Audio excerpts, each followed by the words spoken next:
Boys in the back. Boys. The boys in the back are back. Feels good to say the very first episode of 2026. I am 1/3 of the boys in the back. Connor Burks joined alongside me.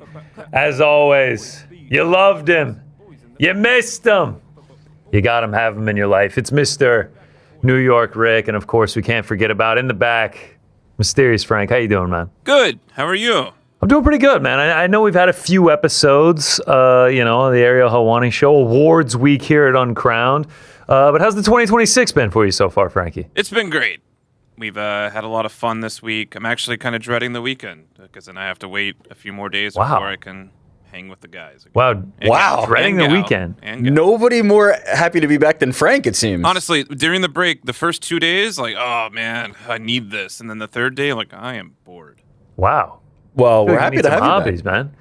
Everybody's working for the work week. That's Frank's motto. We need Don Davis to call in with a new video game for Frank so he can pick up something to do. Did you beat Metroid Prime 4? No. That's actually moved down the list of priorities. Oh, is it not that good? I still think it's No, good. he's going to say it's good. I know. I feel like some callers are like, this shit's shit, and you're just like, the pressure's not there anymore, you know? Okay, let me say... When they announced Metroid Prime 5, I'm like, oh shit, I got to beat 4. That's what happens. Let me piggyback on what Frank said, which is I'm really happy to be doing this show again. Like, we've had shows this week. Obviously, I thought the awards was one of the best we've ever done, if not the best we've ever done. Look at this incredible trophy that our friend Sarp made for the Helwani Awards. The king of Turkey. I thought our prediction show was even better than last year. We built on the banter. But I'm really happy to be doing another episode of Boys in the Back. It's good to be back. It's been almost a month. Yeah. I think our last show was December 11th. I think that's right. I think that's when our last show was. So it has been almost a full month. I hope you missed us as much as we missed you. We've got a big show planned for you today. You can see I'm going New York Rick-esque here with the tuxedo t-shirt. I was kind of hoping you'd pull up in the actual full tuxedo. Mine is in the dry cleaner. My tux t-shirt is in the dry cleaner. Ariel on this one. The reason I'm wearing this is because we're going to do the first annual Backies, the award show for the boys in the back, 14 categories.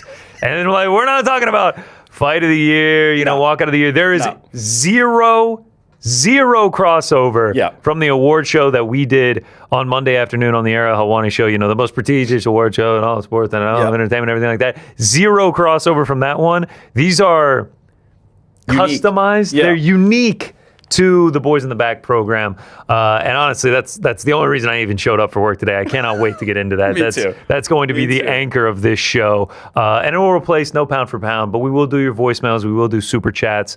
And we got to talk about John Jones and Daniel Cormier. Raph this weekend as well, going off the Daniel Cormier wrestling thing. We'll look at that a little bit, but we start with some news and notes from around the world of combat sports. And PFL announced this morning that their CEO, Peter Murray, will no longer be with the company moving forward. They announced this via a press release. Professional Fighters League today announced that Peter Murray, CEO of PFL International Leagues, will be departing the organization. He was the founding CEO of PFL, but this kind of seems to be a continuing of this trend since John Martin got in, of a refresh for the organization. Yeah, and you had to imagine when John Martin came in that the writing was a little bit on the wall on this one. They had shifted him to international, which seemed above board and to make sense. But I do think when you're dealing with John Martin, who is coming from such a corporate environment, it is very common for the new CEO to come in, assess the situation, right? For the first 2 months, you're sitting back, you're assessing the situation, you're seeing who does what, and then you kind of make changes from there, whether that be cuts, additions, and things like that. And so this seems to be part of that.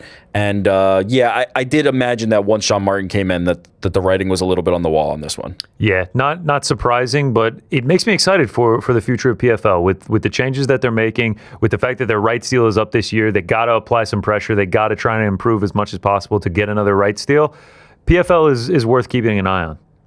Yeah, certainly. I think the idea of a new vision for the company is something that's welcome, right? Like, obviously, I don't want to celebrate anybody losing a job. Certainly not Peter Murray. And I'm aware of some other changes that are happening over at the PFL as well at a much lower level than the CEO executive level. But it seems like they're doing a little bit of housekeeping around the organization. That is not the positive part of this, but from a zoomed out perspective, if you are somebody who is invested in the PFL's future, the idea of, okay, we've seen now several years of how this has been running and it hasn't ultimately been successful. It hasn't reached the heights that maybe we wanted. There has to be something that changes, and this is one of the first steps of that change, or one of the many steps. We saw a few from John Martin at the end of last year toward that change. Will that be successful is a question that we have a lot of time to answer, but this is more of, okay, we are taking a totally new direction here and we're going to see where we end up. Yeah, very well put. Going to be interesting to see where PFL ends up by the end of 2026. Some other news. Talk about missing us, man.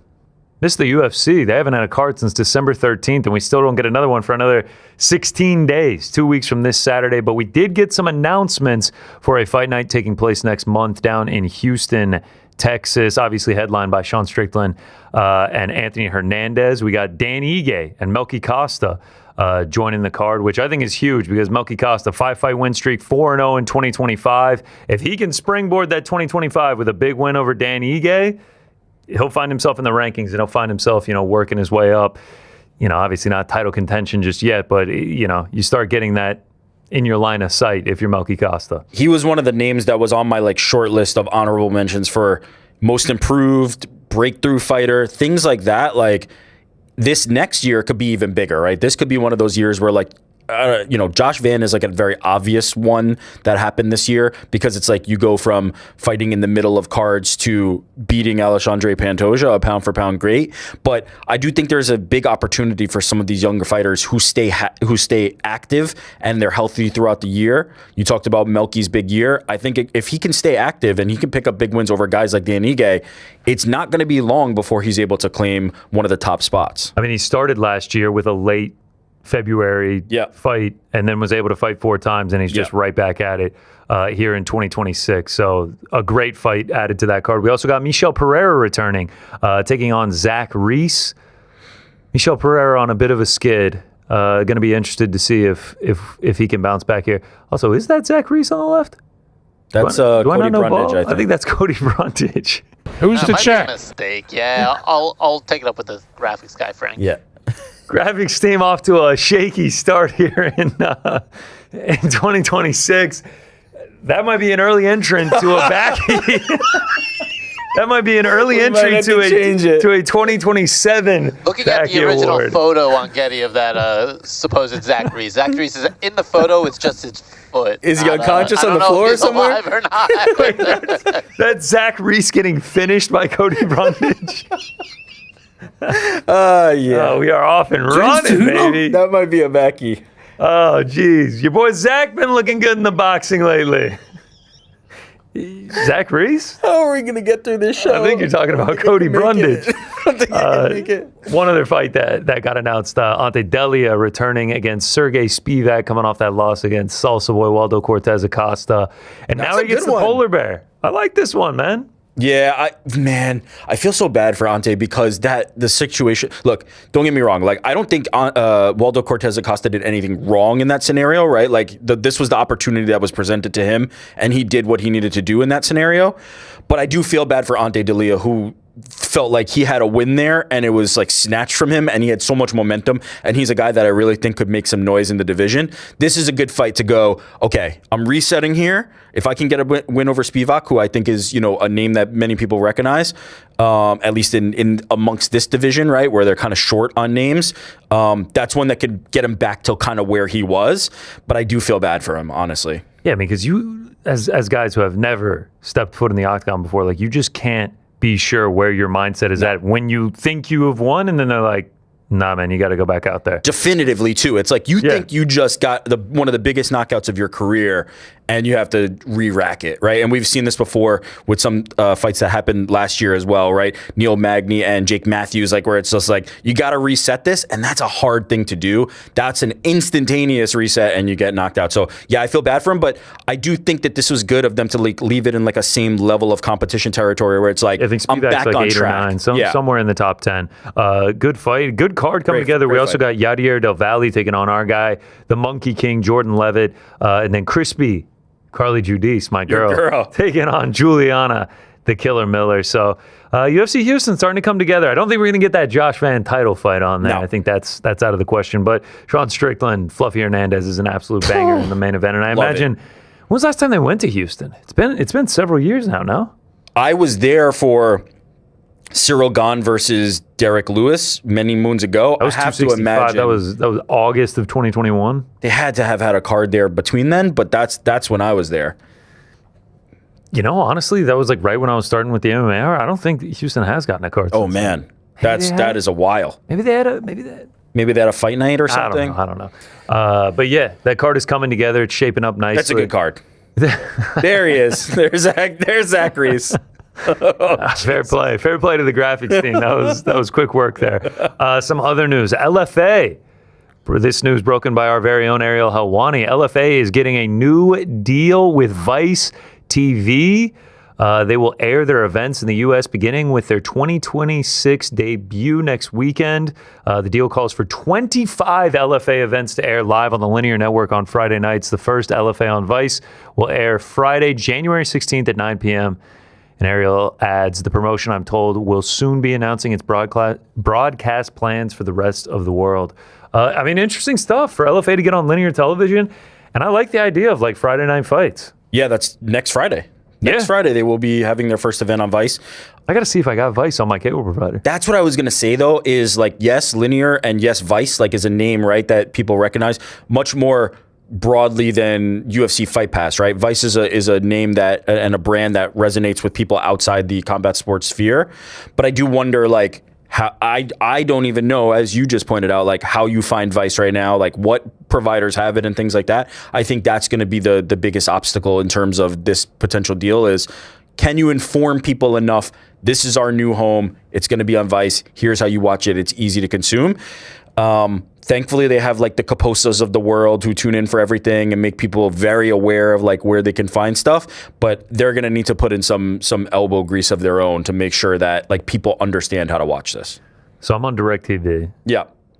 You know, using the parents' username and password. It's I mean, nice and easy. See, shout out to Pops. Appreciate you. Plus, I still get the Atlanta local commercials, which is great. Love that. $271 for DirecTV. I'm going to have to check when I get home. Who's to check? Yeah, who is to check? I'm going to have to check. Who's to check? But if I have Vice, you know, Friday nights you're bored. As a man who's been to an LFA event, held the LFA belt, Not even I can say that. Yeah. Yeah, I went to LFA and it was in like a theater. Like all the seats were facing one way and like they were up on a stage. Shout out to LFA though. Congratulations on your new TV deal with Vice. Big stuff for them. Big stuff for that promotion. All right. Some news around the world of MMA that's kind of shaking it up a little bit is John Jones and Daniel Cormier will be the coaches, the hosts. I think it's coaches, right? Coaches? Yeah. For the Russian reality TV show Alf Reality Season 3. Yeah. Season 1, there's the poster right there. There's Big Alfredo in the middle. I think he's the financier for all this, and it's brought to you by One Win. We've seen Aljamain Sterling and Piotr Jan do this in the past. They seem to be friendly with it. Like they seem to be amicable when they were there, and they seem to have enjoyed it. And then I think season 2 was this when Nate Diaz John went out versus there? Nate, and then it turns into John versus Jorge. Yes, John versus Jorge. And honestly, the numbers are fantastic on YouTube. They're pulling 6 figures, if not 7 figures, almost every single episode. The only bummer I have to say for us, I've went and watched some of it. It is 100% in Russian. When John Jones speaks in the like Jorge Masvidal one, they just dub it over with Russian, so you never even hear the English. Yeah. So like these are long episodes too. Like they're like full episodes of like The Ultimate Fighter. So like the watchability for Americans may be may be difficult. For English speakers, it may be difficult. Is there no version of this that's in English? Is there no like? So like on the Alf Global YouTube channel, which I'm imagining where it's going to air, they have Alf Reality 2, the entire season up. Then they have Alf Reality 1, the entire season up, which was the Jan and Aljo. And even like the titles are in Russian. Yeah, I would obviously love to hear John and DC in their native language, but look, if we have to read captions, we have to read captions. Okay, well, that's another thing about it. There are no captions. Boy, this is YouTube can't auto-generate them? Tough. I think they can auto-generate captions in Russian. Christ almighty. All right, can we put it through an AI that translates the Russian audio into English dubbed audio? That's fucking illegal. I'll say this. There will be, shout out to like some of the outlets like Red Corner MMA and others who do a great job of translating some of the things that come in that language. I would love to follow this, but if my only drip of this is social media from the clips that really like need to be seen and they're dubbed over or translated, like I can live with that. I mean, we're gonna get mad clips from it. There's no doubt about it. How much of the John and Jorge, like the John and Nate one went viral because we knew like the Nate leaving the show and all this drama that popped up around it, but I don't remember seeing much of anything after that, nor do I remember seeing much from the Jan and Aljo one. Did any like real like clips come out of that you remember? Honestly, it was mostly just them like kind of grappling, having fun with each other. It wasn't like really serious stuff. Yeah, I'm watching Jorge Masvidal completely dubbed in Russian, but maybe Alf Global will know how huge this is can going to be. Yeah, and maybe they'll either offer or maybe they don't give a shit. Or maybe they don't give a shit, man. They're just like, this is just for the Russians. I mean, the dude who runs it, the Alfredo dude. I mean, he's paid up. Like, maybe he just doesn't give a shit. He doesn't care if they get the English audience there. Nonetheless, though, it is very interesting that they have decided to do this together, and it's interesting not to drag DC through the mud or anything. But back in May, he was on his YouTube channel, and he talked about how he actually got offered to do a show like this and turned it down. Take a listen. Jones is somewhere out in Thailand coaching a reality show, which, by the way, I was offered to coach against him prior, but I didn't accept it. I can't do a month in Thailand opposite side John Jones, especially when I can't fight that dude no more. I mean, he beat me when I was fighting. I can't really fight today. I'm 46 years old. Like, come on, man. I mean, I would do it for fun, but I'm not ready to spend a month in Thailand. Interesting. Okay. That bag must have been nice, baby. Flash cut. Flash cut. Let's jump to DC in a tropical shirt, talking about his experience working with John Jones on Alf Reality 3. Being around John Jones it's different because we had such a bad history. But the reality is I'm done fighting now, and it's like that part of it's gone, so it's not nearly as nasty. But I think that we've done a good job of being professional as much as we can. Obviously, we argue a lot, but that's just the status of our relationship. But I think that we've gotten to a point in our lives where we can be in the same area without trying to fight each other. Okay, that feels like a change to me, right? Like we saw that clip from May.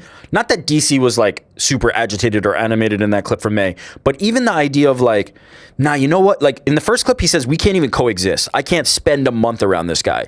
Now you flash cut to late last year when this is being filmed, and he's like, yeah, you know what? We've been respectful of each other. We've been argumentative, but we've been respectful, and we've been cordial, and we've been able to tolerate each other. That to me feels very different. Even though it's like there's degrees of it, it's not like, you know, we're best friends. Shout out to Oven, who made a fantastic thumb for this episode of The Boys in the Back. Shout out to Oven. Shout out to Step Brothers. Shout out to Step Brothers for the inspiration. Here we go. Shout out Jordan for having this ready. If you are on the younger side, you need to go back and watch Step Brothers. I can't believe it's been 18 years since this movie came out now. I went and saw it in theaters. Yeah, it came out in 2008. All-timer. Absolute all-timer with Will Ferrell. Maybe they're not there, right? Maybe that's a little bit of hyperbole, but you feel the softening of it. You feel the difference between like, I can't even be around this guy, to we can be professionals in front of each other, which has not always been the case. They literally brawled in after a press conference in the middle of a casino lobby. I mean, we've even seen clips of like where they're talking on the phone to each other recently, Yes. and like DC by the end of it is like giving the double Yeah. birds to the camera. Yeah. He's like, yeah, blah blah blah blah Yeah. blah. I don't care what they have to say. Actually, so much so, I'll take it even one step further. John Jones had this to say about what could become of their relationship.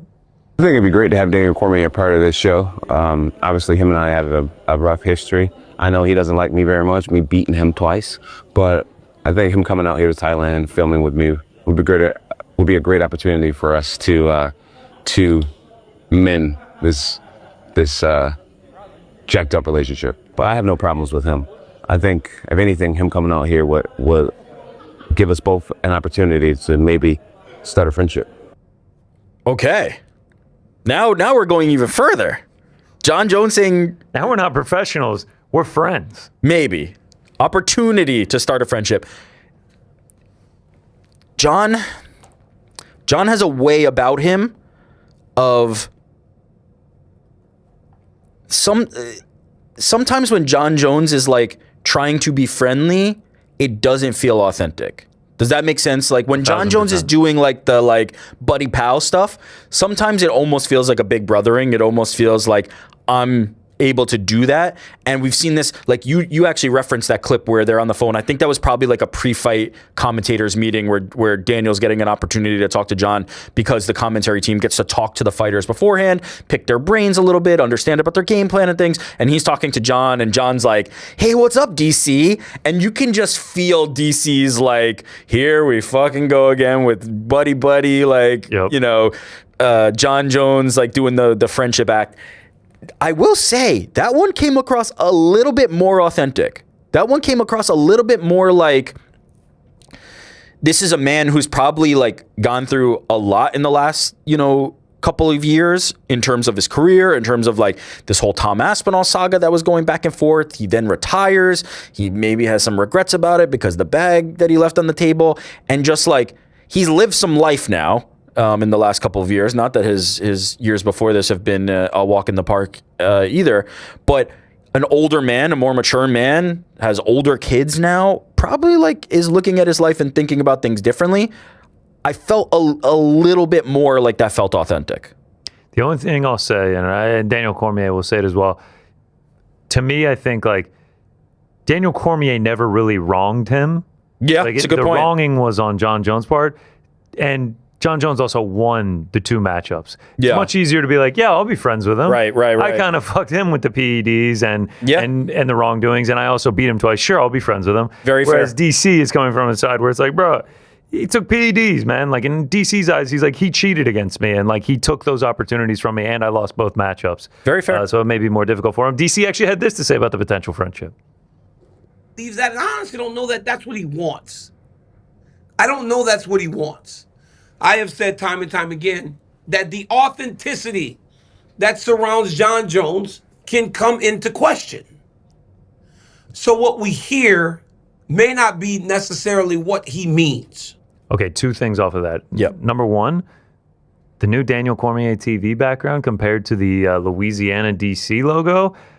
You like the other one better. The Louisiana DC logo clears easily. Yeah. It was so good. The red and the black. A little hot too, a little bright. Yeah, a over little there. bright. We can work on that. Secondly, he kind of said what you said.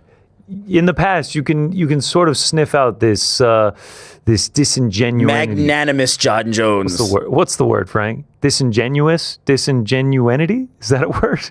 Disingenuous. No, it's just disingenuous. John Jones being disingenuous. Yeah. And it feels like DC kind of feels that way. It's 100% accurate, and obviously as DC, as you said, it would be very understandable for DC to feel that way, right? DC's the one who has been wronged, as you said in these scenarios, right? They had a very intense rivalry, but all the transgressions, the PED thing, the cancellation of the fight, that is all on the John Jones side of it. It almost feels like the ball is always in DC's court, which is a weird position to be in, right? Because as you said, it's very easy for John to be like, yeah, let's be friends. For one, he's the winner of both the fights, and it's like no sweat off his back. For two, he might change his mind tomorrow, and it doesn't necessarily mean anything to me. I get a little bit of, let me not go that direction. I get the sense that John Jones changes his mind frequently about things, as we saw with like, hey, I don't want to fight Tom Aspinall. Oh, maybe I regret that. Maybe I did want to fight Tom Aspinall. Either way, it would be easy for him to be like, hey, let's be friends. DC is like, okay, I'm going to make a genuine effort here. Let's be friends. And John's like, nah, fuck you. I don't actually want to be friends. Whereas on the DC side of it, I imagine if DC is like, all right, I thought this door was closed. I'm going to open it one more time. We're going to go through this door and try and be friends. It would probably be very significant of a step for him. It would probably mean something to him that's a little more than just like a flippant, like kind of reaction to it. So it is interesting how it's always like the onus is always on DC from my perspective, because I feel like John could like take it or leave it. He could throw it away. He doesn't really care about it. Whereas for DC, like it would be a major step for him to be like, yeah, I want to like bury the hatchet with Jon Jones. Yeah, because I mean, on top of all of this, like the fighting aside, I don't know how DC feels about him, like as a man, like as a person. It's a great question. I mean, he's said in press conferences like he thinks he's a bad guy. Yeah, because like there's things on top of the PED stuff as well that I don't think DC necessarily respects. So I think it really is like it's easy for Jon Jones to say, yeah, we can be friends. I think it's much more difficult for DC. I say all that, and I agree with everything you said, DC said, and even I kind of harped on. It did feel a little more genuine to me. I can't shake that feeling of like watching that video of John. It didn't feel as much of the like dripping in sarcasm, you know, like an act. But I've been fooled before as well. Well, DC said he's done fighting, but he's open to other means of combat. Interesting. Against Jon Jones. Take a listen. Jones and I argued about fighting each other in a boxing match, to which I agreed to do if it's just boxing. We also, and the one that caught fire the most was the wrestling thing, because I said that I would wrestle him in Real American Freestyle Wrestling and I would beat him. That stems from John earlier saying I would wrestle Daniel in a exhibition or a grappling match for charity. RAF, man, they've been scooping people up. Would you be interested? I would be way more interested in them wrestling than them boxing, actually. Same.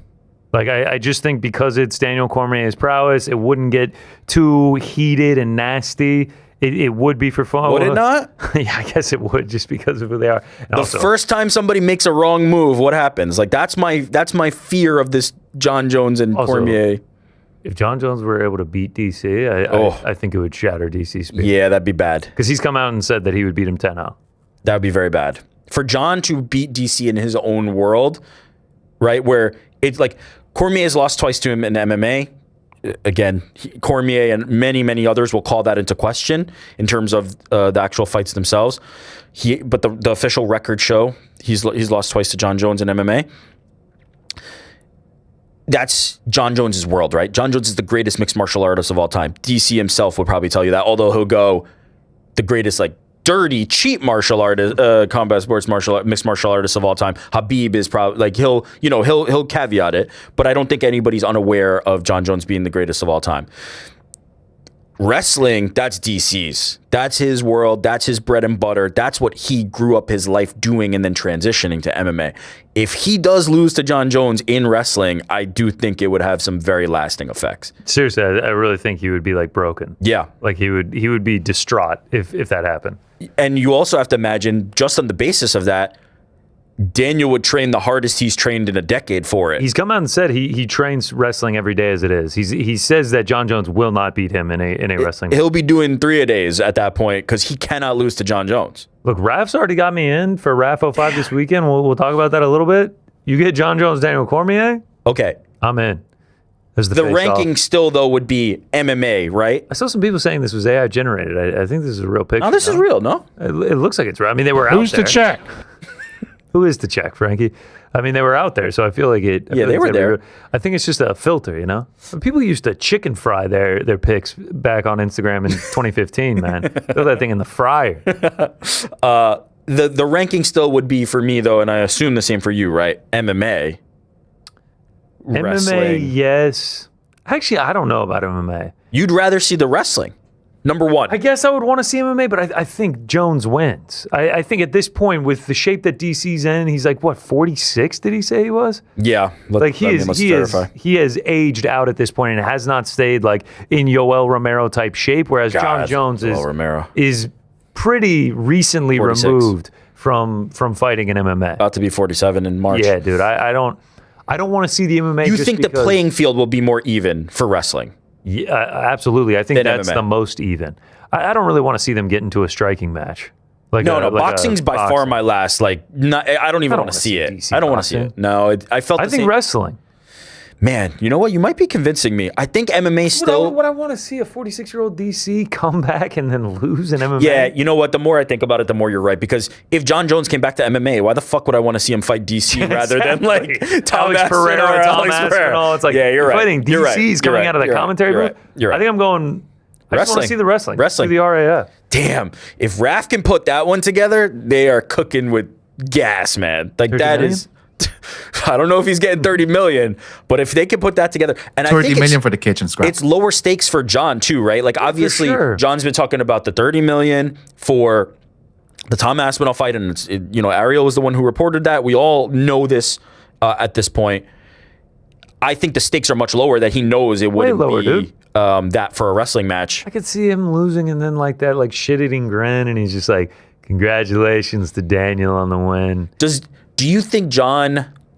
There's an element of me thinking that John doesn't want to give Daniel an opportunity. He's already 2-0, and it's almost like, why should I come to you? You know what I mean? Like Maybe, but also like it'd be they fun. both probably got paid a lot of money. Also, John Jones is the type of dude who's like, "Nah, I am actually the best wrestler, and I'm going to show you, and then do it." I think I saw Kamaru Usman come out saying like he's seen John Jones in the wrestling room, and when he wants to wrestle, he's a bad man. Fuck yeah. It'd be crazy. I'm down for it. Honestly, the bag had to have been crazy for this show, man. Think about it. The We're bag talking had to about be May. nuts. In May, Cormier was like, "Yeah, I got offered. I turned that shit down. No way I'm going to Thailand for a month. Are you kidding me? I am not doing that." Flash forward 6 months, and he's doing it. So we have to imagine that the motivation for this is like getting paid the craziest amount of money you've ever been paid. Because as far as rivalries go, right? If we look back at the annals of MMA history, this is up there as one of the top. Like, it's in the top 5 for me. I would argue Maybe even it's higher. top 3, dude. Yeah, for I sure. think when you look at the Pantheon and like just the actual just like Pure hatred. vitriol and Yeah. hatred between these dudes. There was a moment, and it may even still be true, that Daniel Cormier, whether he would admit it or not, and I think he would have admitted it, like he hated Yeah. John Jones. Yeah. I hate this guy. He wouldn't have pissed on him if he was on fire at a certain Yes, point. for sure. And I think you're right that DC would have admitted it at his lowest moments, right? In the moments where him and John went at each other's necks, and there's famous video, right? The "You Still There, Pussy." Like, there's moments that they sunk to a level that I don't think Daniel Cormier, who I think is a great representative for combat sports, who I think is a great representative for what you want in a masculine man and a leader and somebody to aspire to be and somebody like a role model, right? I don't think that of John Jones, very obviously, right? I think John Jones is on the other end of that spectrum. Who wouldn't have wanted to sink to that level, but John Jones was able to get him to sink to that level. He had to hate him, right? Because we don't see this out of DC. DC's Never. uncle. He's jovial. He's coming. He's laughing. He's talking shit with Literally the Habib in jolly Islam. uncle. He's the funny uncle. And John Jones brought him to the depths of it, right? When they're talking about each other's families and stuff. I'm talking like he gets back to the hotel room and he's just like, I 100%. fucking hate that guy. 100%. I hate that guy. And what's crazy is now they're in the same. They're facing off. The Yeah. picture we saw, they're in that proximity. So it got me thinking, like, this is a top 5, top 3, maybe for some people the number 1 biggest rivalry. Probably not number 1 biggest rivalry, biggest blood feud in MMA. Are there any that you can think of where they wouldn't take the bag? Like, let's go through some of the biggest, most heated rivalries in MMA. And then we'll kind of see, like, could you imagine them doing it? The obvious one that I genuinely think they would never ever do it is Habib and Conor. Yeah, I don't think so. I don't think it's from the perspective that like Habib or Conor would say the same thing Cormier said back in May, which is like, I can't be around him for a month. I think it's because if you put those two in the room together, the moment they are in proximity of each other, neither one of them is leaving that room till they fight. I think it's a combination of both things. I think they do not like each other, and I think Conor really like has a vitriol, like hatred toward this man, and also they have no need. Like McGregor doesn't need any money. Like I don't think Habib needs any money. Like they have plenty of sources of income, so they don't really need this. And then you just combo that with the hatred. I don't think there's any amount that that Alfie could throw out to him that would get him to come do this show. Yeah, they don't. That's a great point, right? Like as we said, a lot of the motivation of this had to be like, you're paying me what to just do this coaching stint for this long? It's probably a big motivator. Habib, Beyond that, though, I think most people would. Most of these would other take the money. rivalries. All right, let's look at some of the like. We already saw Aljo and Piotr do it. I know that wasn't really that nasty, but like they definitely didn't like each other. All right, let's compare then. How about Habib versus Tony Ferguson? Yeah, They would do it, right? for sure. Tony, you would imagine, would do it. I also think at this point now, like they've moved on. A lot of this, tiramisu, like a lot of this comes down to like, can you be professional, right? Yeah. And we see it. I mean, they're not reinventing the wheel here. This show is just tough. That's basically what this show is. And we've seen like some of the more heated rivalries ever be on tough. We saw Vanderlei and Chael. That's another great one. I imagine they would also do this show if offered enough money. It's like tough on. It's like tough, like drank an energy drink, just like ripped an energy drink, and like because like when you watch it, it is chaotic. Like I feel like they're trying to incite like fighting behind the scenes more than Tough is doing it. But yeah, they're just taking the blueprint from Tough. Izzy and Alex. I mean, now they're like boys, so they'd probably do it. I think they would absolutely do it. What I think is the determining factor on this is like there's a lot that would do it, but once there, do you think they'd go from cordial to at each other's throats? Like, okay, I have one that I think that would happen, and tell me, it's Jorge and Colby. Oh boy, are Jorge and Colby even allowed to be within a certain number of feet of each other? Is that legally? The jurisdiction in Thailand, maybe. But I think they're two guys that like you get offered that sum of money, they'd be like, all right, yeah, I'll do it, and then they get around each other, and it would get heated. Yeah. Yeah, that's probably a correct one. They would do it, but they would fight on the show 1,000%. How about Dustin and Colby? Yeah, that's not happening. I don't think Dustin would give. I have not famously, it wouldn't have been famous. Anything I say is not famous. But I have long said that Dustin Poirier versus Colby Covington is the fight I want to see the most. Because I truly believe that Dustin Poirier would like try to kill him. Like Dustin Poirier hates him to that degree, and he's made no like. It's unmistakable if you ever hear Dustin Poirier ever have spoken about Colby Covington. But there's a sense that like he doesn't want to give an opportunity to Colby Covington, right? Like Dustin Poirier's here, Colby's now here. And it would be Dustin doing Colby a favor. I don't think he would do him that honor. But if they met in a dark alley somewhere, I think Dustin would try to murder Colby Covington. Ronda and Misha? Which makes me want to watch it. I think they'd do it. I think they'd be fine. I think at this point, everyone would do it that we would list off. Rampage and Wanderlei? Yeah, they'd be fine. They would do it. Rampage is like a creator now. Like he's like for the content. He would have his kick stream going on. All right, what about TJ Dillashaw and Uriah Faber? Yeah, I also think TJ Dillashaw and Cody Garbrandt would do it too. Damn. We saw Dominic Cruz. It's enough money to get John Jones and Daniel Cormier to do this show together. Like, I don't think anyone else we're going to list. Nate Diaz and Conor McGregor are definitely doing it.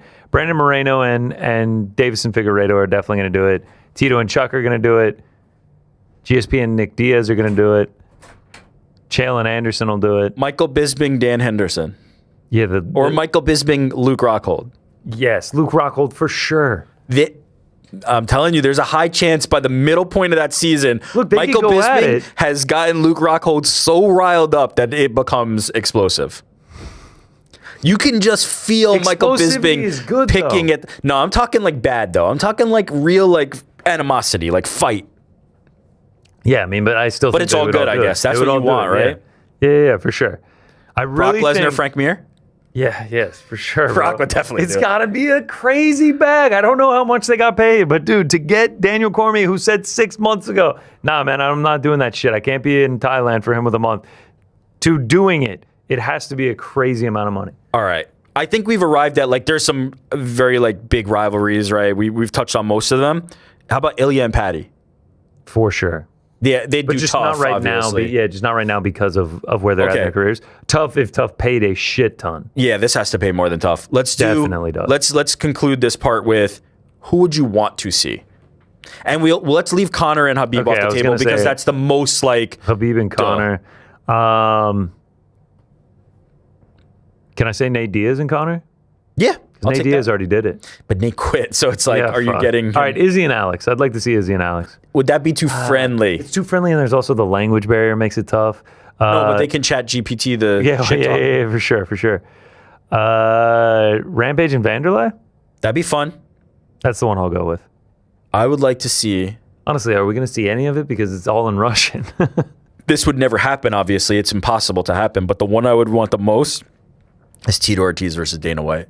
Oh, yeah. That would That's be that would be a fun time. That is not a bad show. That would be a fun time. There's a few with Tito. You could do Tito and Chuck. You could do, although those guys seem pretty cordial at this point. Tito and Chael. Chael has a way of always like digging in on Tito.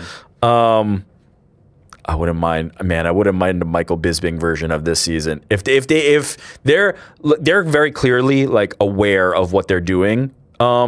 With this Alf show, they are locked in on MMA. They know the sport. They know the rivalries. The fact that they started with like a Jan and Aljo, they know what to do. If they start getting down the line and it's like Michael Bisping and somebody, I might have to like start learning Russian. That might be my sign to like figure this out because I think they're locking in on something that could be pretty good in a way that Tough hasn't been able to in a long time. All right, we'll see for the release of Alf Reality 3 on their YouTube channel. There he goes. New York Rick, everybody. Thanks for joining, brother. I really appreciate it. Frankie just breaking the fourth wall, came in with that bottle of water and just left it over there. He heard the dry mouth and the lip smacking, and he was like, all right, let me help him out. Complaining about you not having water back here was just next level by Frank. Classic. Federal fucking prison. We're rusty. We said, love that from Dana. We said that what we wanted to see most between DC and John Jones was some RAF wrestling. The RAF card this weekend. Okay, one more degree of difference question.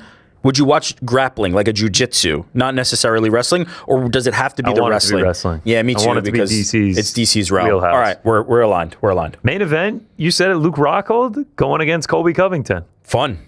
Bo Nickel against Yoel Romero.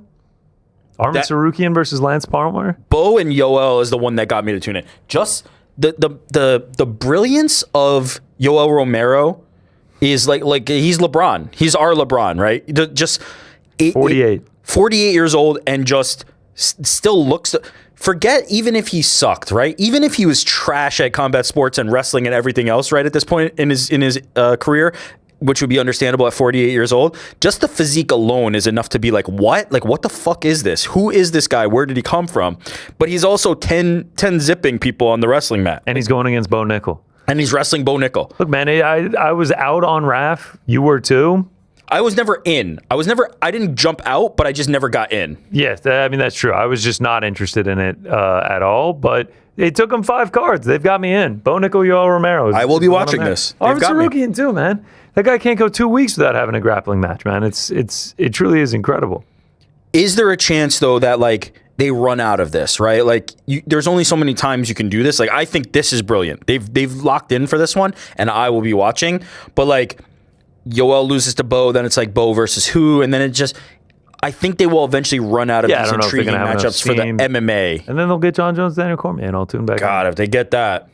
Some other fights this weekend. ACA 198. You locked in? Islam Omarov versus Alikan Suleimanov. Oh, I've been waiting to see Omarov back. It's gonna be a good one. Don't sleep on Hexagon as well. Hexagon, guy. with the E. Yeah, Gone. Yeah, my guy Theo Ulrich walk out of the year. Oh last year. yes, he's back, baby. He's back. That was a great walkout. Walking Dead. Yeah. Shout out. All right. That's some news and notes. A little discussion around the John Jones Daniel Cormier rivalry, which we just had to get that out of the way. We had to have some normal conversation before we got to the main event of the evening, which is the first annual Backies. Frank, do we have some music for this? I was looking for something a little. Welcome in to the first annual, the inaugural Backie Awards. Thanks for joining us, everyone. Did want to shout out off the top. Every award winner will receive an AI-generated ETF award. No, not ETF. NFT award. The Backies. Look at that. Nice big strong back and a cup. They'll be numbered. They'll be yours to own. The NFT of the Backie Award. Yes, every winner will get sent that into their Coinbase wallet. So make sure you have that one open. AI generated. That thing took 3 seconds to create. Shout out to our great AI artists. And that is the Backie. And that brings us to our very first award of the evening. 14 categories, folks. Whoa. The first award is the Bronzolino Award. We had to start early with this one because it is the best early prelim fight of the night. You know our guy in honor, Action Bronson, boots on the ground from fight 1 in the arena. A lot of people, as we were discussing this in the war room, we were discussing, what do we name these things? Who do we do them in honor? A lot of push to make this the Theo Von Award. Nah. That was stiff arm. No. This is the Bronzolino Award. We all know his harrowing tale, Mel Gibson, COVID, fight 1 of the night. There's nothing better than Bronzolino. Seeing him in a Patrick Ewing jersey, in between the cages. There's nothing better. The best early prelim fight of the night. And our announcer, Mysterious Franklins, will be. I gotta stop saying the last name after saying Mysterious. That makes it much less mysterious. They're just calling me Franklin. You'll be announcing the winners this evening. All right. Well, let's see here. The winner is Iwo Baranowski versus Ibo Aslan. Wow. Congratulations UFC to those guys. Wow. Congratulations. Yes. A very deserving award for this one. There were many great early prelims, but this one, some people had this as their fight of the year. I think actually this is my number 2. Yeah, I think PT had it as fight of the year. Absolute barn burner. Ends in a finish. Just back and forth affair. Look at these shots that we're getting from it. They were bombing on each other. We will have to send 2 NFTs, so 1 to each of them. But congratulations to Iwo Baranowski and Ibo Aslan. It's the beauty of the NFT. You could just Command C, Command V, and yeah, but they can own that one. Yeah. It's not the. Do you think by year 5 we can have Action Bronson actually award the person the? I think we can have it by year 2. I also think by year 2 we can have nominees. I think we'll add some production we'll keep value adding it up to this as we go along. Who the fuck is we? This is just the first annual, and this all came from a text while I was sitting on my couch 3 glasses of wine deep on December 27th or something over the break. That's how that started. Takes us to category number 2, the 30 million for the kitchen scrap award, which is, shortened to the Kitchen Scrap Award, which is in honor of, John Jones being out in Russia, Thailand, doing that. It is the biggest and easiest bag of the year. Who got paid the most for the easiest job? Yeah. John Jones going against Nate Diaz, who ends up quitting. That's the origination of the Kitchen Scrap soundbite. So the Kitchen Scrap Award is who had the biggest payday with the easiest job in front of them. Yeah, legalized robbery. Who pulled off a legalized robbery this year? And the winner is? And this year's winner is Anthony Joshua knocking out Jake Paul. Wow. Congratulations to AJ. Congratulations to AJ, yeah. There it is. Don't know exactly how much he got paid. It wasn't his biggest payday ever, but definitely his easiest fight ever. Eddie Hearn said it was a very generous sum of money, and by the rounds 4, 5, 6, it was always set in stone. But by the end, there was never a chance for Jake Paul. Anthony Joshua got to go out there, fight the easiest fight of his life, get the biggest popularity gain maybe he's ever had since winning the Olympics. Yeah. Be beloved by all American women and women that are just now learning about him. And get one of the biggest paydays ever. And spend a couple weeks in Miami and get that knockout. Yeah, it was legalized robbery. Congratulations on winning the Kitchen Scrap Award. Would be weird if we didn't also note then obviously the tragedy that followed it. Thinking of AJ, of course. Hope he's well, and hopefully he's able to move on and rest up and continue to get better as time goes on. That takes us to the third award of the evening. It's the Feel Like We Gotta Award. Oh, tell me about this one. Which you aren't familiar. Every time there is a exotic fight location, I'm always like, let's go. I'll book the flights right now. Seriously, I got the flights. I'll book them right now. And Rick usually follows it up with Feels Like We Gotta. Feel Like We Gotta. And then we inevitably never do. go unless it's a shit location like Des Moines, Iowa, which we went to in May of last year. So the Feel Like We Gotta award is the best fight location. And this doesn't just have to be UFC. It can be anywhere. Yep. You know, you had Baku, you had Qatar, a lot of German promotions. You know, there's Ryzen in Japan, won championship in the Pacific. I have to make a confession. Yeah. I almost last minute changed this, but the reason I didn't is because I forgot to consult you on it. Oh, I wow. really wanted to change it. What were you going to change it to? The Muckleshoot Casino fights. Oh. Next year, we got to hit someone up. The Feel Like We Gotta award presented by Muckleshoot Casino. All right. I really wanted to change it. Back, like pre-show, you were out of the room. I was talking to Jordan. I was like, fuck, I just thought of Muckleshoot. Do we get any legal trouble if we say this is presented by Muckleshoot Casino? I hope not. We're just going to risk Who's to check? This is the Feel Like We Gotta award presented by Muckleshoot Casino. Is it Muckleshoot Resort? What is Shout out the to actual Muckleshoot name? Resort. Are we still going to that? Seattle. There's a UFC Feel Seattle. like we gotta. Feel like we gotta. Muckleshoot Casino Resort. It's both. Oh, I'm so down. Oh, shout out to Frankie? Muckleshoot. And this year's winner is PFL Cape Town. Cape Town gets the win. Wow. Jordan even added the presented by Muckleshoot. Wow. Congratulations to PFL getting their first Backie Award win.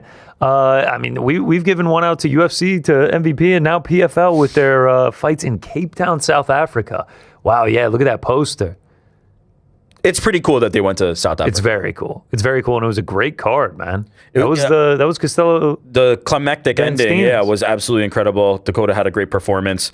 It is cool, and you know, obviously, when we've talked about this in the past, like on the heels of Dana White saying we're gonna go to Spain, we're gonna go to Africa, and PFL was like, yeah, we're actually just going to go to Africa, and they launched an entire PFL And now Africa division. They're just going to Spain. Yeah. And they're just able to do it. Incredible stuff. Congratulations to PFL. Congratulations to all the fighters on PFL Cape Town. Do we send them all the NFT? Yep. Every single fighter on that card. It'll be like a ring situation with like an NBA and NFL team. Like everybody was there working social or ring announcers, refs. You'll all be receiving your NFTs, your Backie NFTs, obviously numbered to it. But congratulations on winning the first ever Feel Like We Gotta award presented by Muckleshoot Casino and Resort. We now we're really Legal now just we're pinged really me to come asking see for them it. after the show. presented by Muckleshoot Casino and Resort, which actually brings us to us letting you know for PFL Seattle or for UFC Seattle, we'll actually be staying there just outside of beautiful Seattle. We'll be staying at the Muckleshoot Casino and Resort. All right, award number 4. This is the Armin Sarukian Honorary Fight Feast or Feast of the Year Award, which is the best fight feast. Now, obviously, this would be a layup to just go with the Action Bronson Fight Feast, the movie. That was the obvious one. But let's go with strictly just like the time that was had, the food that was had outside the Bronson one, because that was the best fight feast of the year. We all know it. But we do have to, you know, shout out to the smaller ones, you know, the really trying the cuisine of a destination or of a fighter. Frankie, you take it away, man. It's my pleasure to present the Czech Fight Feast. Yes, that's a good one. That was a great one. Yeah, that was actually just a great day, Frank. It was a nice like September afternoon. We went to like a really, really Czech restaurant. Everyone in there was like Eastern European, had some cheese, some dumplings. It was a fantastic meal. Wow, what a pull. Unbelievable. Greatest cheese pull of all time. And then we go to a beer garden after it. Frankie was like, I got a beer garden. I was like, yeah, for sure, man. Fuck off. And then we went, and I was like, this place is incredible. We watched NFL. It was a great day. It was a great video. I don't have the screenshot, but we actually got featured in a a news outlet in the Czech Republic. It was like all in Czech, and then it's my dumb ass with the cheese pull. And they're like honoring Jiří Procházka. So yeah, the Czech Fight Feast, the Armin Sarukian Feast of the Year Award. Frank, would this have been your pick as well? Absolutely. It was a great day. Had a lot of fun. The food was amazing, and the company was even better. Oh, such a good day. That's so dude. nice. It was such a good day. Now, does like the wait staff, like do the patrons of the restaurant, who gets the NFT at this point? Everyone who goes to the restaurant. Yeah, everyone who gets an ever NFT. went? Everyone at Kaliba, and then the writer of the Czech article will also receive one, and then the bartenders at the beer garden will Love also it. get one. All right, this takes us to our next category, the Federal fucking prison. award, which is the biggest scandal in combat sports, the biggest controversy in combat sports in 2025. In my mind, I feel like I know where this is going. Yeah, same. It could only be one thing. Frankie, take it away. It is the UFC gambling scandal. Yeah, that was a big one. Federal fucking Is that Dana? prison. Okay, yeah, nice. The drawn out one is very good. Yeah, the gambling scandal that happened back in. Who gets the NFTs here? Nobody. Nobody. Every inmate who has ever served time in the United States. In federal prison? It doesn't go to Cash Patel. No. Does it go to Fucking prison. I think Bulgarian. I feel like I feel like anyone part of this scandal also has owned NFTs as well. I don't want to make that assumption, but Federal NFTs. Not all people involved in scandals have owned NFTs, but everybody involved in this scandal has owned an NFT for sure at some point. Yeah, that one shook up the world for a minute here. We're gonna have to wait for any sort of updates. Obviously, it's a federal investigation, but yeah, that was crazy and could have major implications on the future of the sport. Absolutely. Next up, our next category, the On-Air Jordan Vacation Award. This is to a fighter that we really wanted to see fight in 2025, but unfortunately did not. Yeah. Who was too busy on vacation to contribute to the thing that we're all building here, named after its namesake, On-Air Jordan? On-Air Jordan, it feels like anytime we need him. Who couldn't make the time? I'm going to Portugal. Yeah. Oh, hey, man, I actually need some help with, sorry, man, I'm on the way to Costa Rica. Oh, okay. Well, if you could just help me. Nope, sorry, dude. I'm actually on the way to Thailand right now. All right, thanks, Jordan. Appreciate it. Having a baby? What kind of bullshit? What's going on over there? Paternity leave, for sure, man. Jordan, what do you have to say for yourself? For sure. All right. Okay, That's to be expected. He's on vacation already. Yeah, he's on vacation. Where's he going now? Australia? My God. He didn't say. He heard On-Air Jordan vacation. Oh, I'm out. I'm out. No unlimited PTO. We all know what that means. Jordan takes it literally. Jordan, you have to book him to work as opposed to booking the time off. Frankie, the winner? This year's honorable winner is Cedric Doumbé. That's a good Whoa, shout. how did he do that? That is a good shout. He's phoned in remotely from the beach somewhere. Yeah, Cedric Doumbé hasn't fought since like May of 2024. Horrible. Like, where is one of the biggest stars that PFL has? Where is one of the biggest stars in French MMA? Like, he's just off the face of the earth. Like, and we have no updates on this. Nice candidate for this, that nominee that ended up not winning, Shavkat Rakhmonov. Oh, yeah. Damn, that would have been a good one. That would have been a good one. But yeah, Cedric Doumbé, man. Where do we even send the NFT? Can we find Cedric Doumbé? Yeah, I don't know. Somewhere on a remote island. I'm going to have Jordan look into how to find Cedric Doumbé to give him the NFT. You have to find Jordan. And Jordan will not be Cedric. found. Yeah.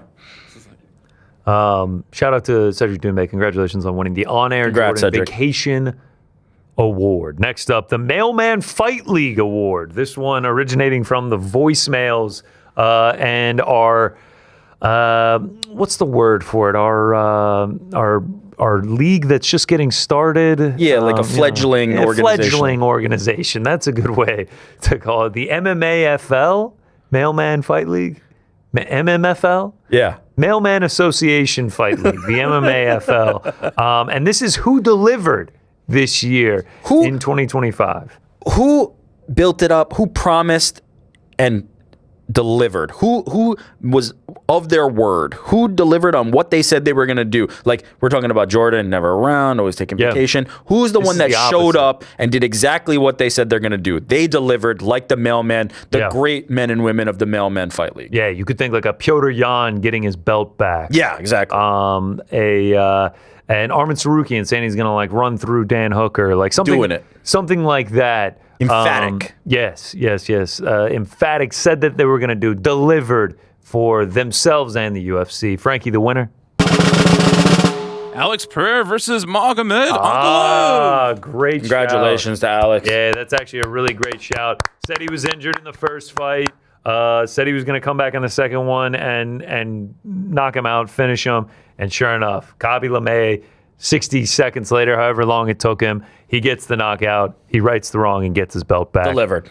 Congratulations on winning the Mailman Fight League Award. We'll actually Alex. print out a picture of your ETF and mail that one to you there. God, why do I keep saying ETF? ETF is also a financial instrument. Yeah, it's a very sound investment tool. NFT is the exact opposite of that. So shout out to Alex Pereira. Shout out, Alex. On winning the inaugural Mailman Fight League Award. The next award, the Jazz Divisius Award, which is the longest and hardest name to pronounce. Like a new name that entered our sphere this year yeah. that we really were like, oh boy, we're going to have some trouble with this one. You just look at it and you're like, Yeah, you're like, I'm not so sure about that one. Think like a Baisanger Susurkaya. 100%. Or a Gadzi Rabadanov. Who's the other guy in PFL? The one that you always get tripped up on. Always. But I don't have trouble with, but I'm forgetting it's not Movlid Kubalayev. Hablayev? No, it was like a light heavyweight, right? I forget the name. Dovlet. Oh, Dovlet. Yagshimuradov. Yeah. The toughest name to pronounce. There were some good ones, especially if you went into Dana White Contender Series. Jean-Paul Lebosnoyani, who actually has a fight coming up. I think he's on that UFC Houston card. We should acknowledge that anybody could have won this award. Any one of these. There are many. Azamat Nuftalayev, Kaishuk Saikumar. Frankie, who's the winner, brother? It's my pleasure to announce Mantis Kondru Tavicius. Wow. Ending with the vicious for the Jasmine Jazz Divisius Jazz Award. Divisius. That's inspired right there. Condratavicius. Montas Condratavicius. That's not that hard. Congratulations to Mondas. If he ends up winning this year, we'll have him on the Boys in the Back, and we'll get a drop of him saying, Condratavicius. And be able to play it throughout the year. And it's pronounced Mantis Condra. Jazz Divisius. So there it is. That's how you say it? Condratavicius. So we need someone to put Jazz Divisius through AI and keep it in the same exact Same tone voice. and meaning and get it to say Condratavicius. That's not my dream. Congratulations to Montas. Because then we will then have Montes Condratavicius presents the Jasmine Jazz Divisius Award. Mantra Cantavicius presents the Jazz. Montes Condratavicius. Shout out to you. Congratulations. Your NFT will be in your email shortly. Next If up. We're gonna spell it wrong, one letter off. Yep. It's not gonna get delivered. It's gonna We have be a better chance getting his Bitcoin wallet right than we do his email address correct. Next up, it is the Alfie the Axeman Davis Award. If you know Alfie the Axeman Davis, an unbelievable year in PFL. Yes, champion against. Who was it against? Was it against Yagshimuradov? No, it was against Gadzi Rabadanov. Yeah. He beat Gadzi, and he's facing Usman. Yes, another massive underdog, and that one was a massive underdog. One of the most profitable fighters. He was plus 1,000 or something crazy, Yeah, didn't you tell me? Huge underdog in that one. But this is not about his season. Exactly. This is about his season being so good that one of his mates got him with the belt tattooed on his calf. Was it his calf? His leg, yeah. We have the picture here. It's not just Alfie and Don. It is a tattoo of Alfie and Don with the belt, which brings us to the worst tattoo of the year. MMA has some unbelievable tattoos, some fantastic tattoos out there. On the flip side of that, it also has some of the worst tattoos. And so in honor of Alfie the Axeman Davis and the tattoo gotten done by his mate, the worst tattoo of the year is Frankie. The Alfie and Don Davis tattoo. Oh, wow! The namesake gets the win! That's unbelievable. That is unbelievable. Wow. Now we will say, to be kind here, it is a great tattoo For him. artistically. Oh, yes, the It's work. done very well. It's the fact that Don Davis is kind of creeping in the back. The Don Davis part of it. The Don Davis part is The Davis and tough. Davis connection. Is, Davis connection is tough, but yeah.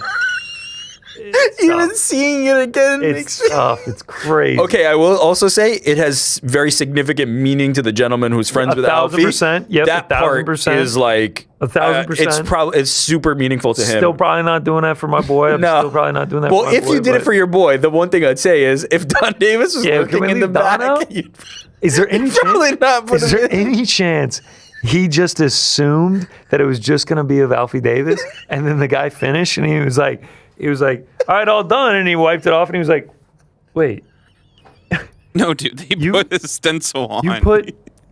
you put Don? There's Don Davis's in there."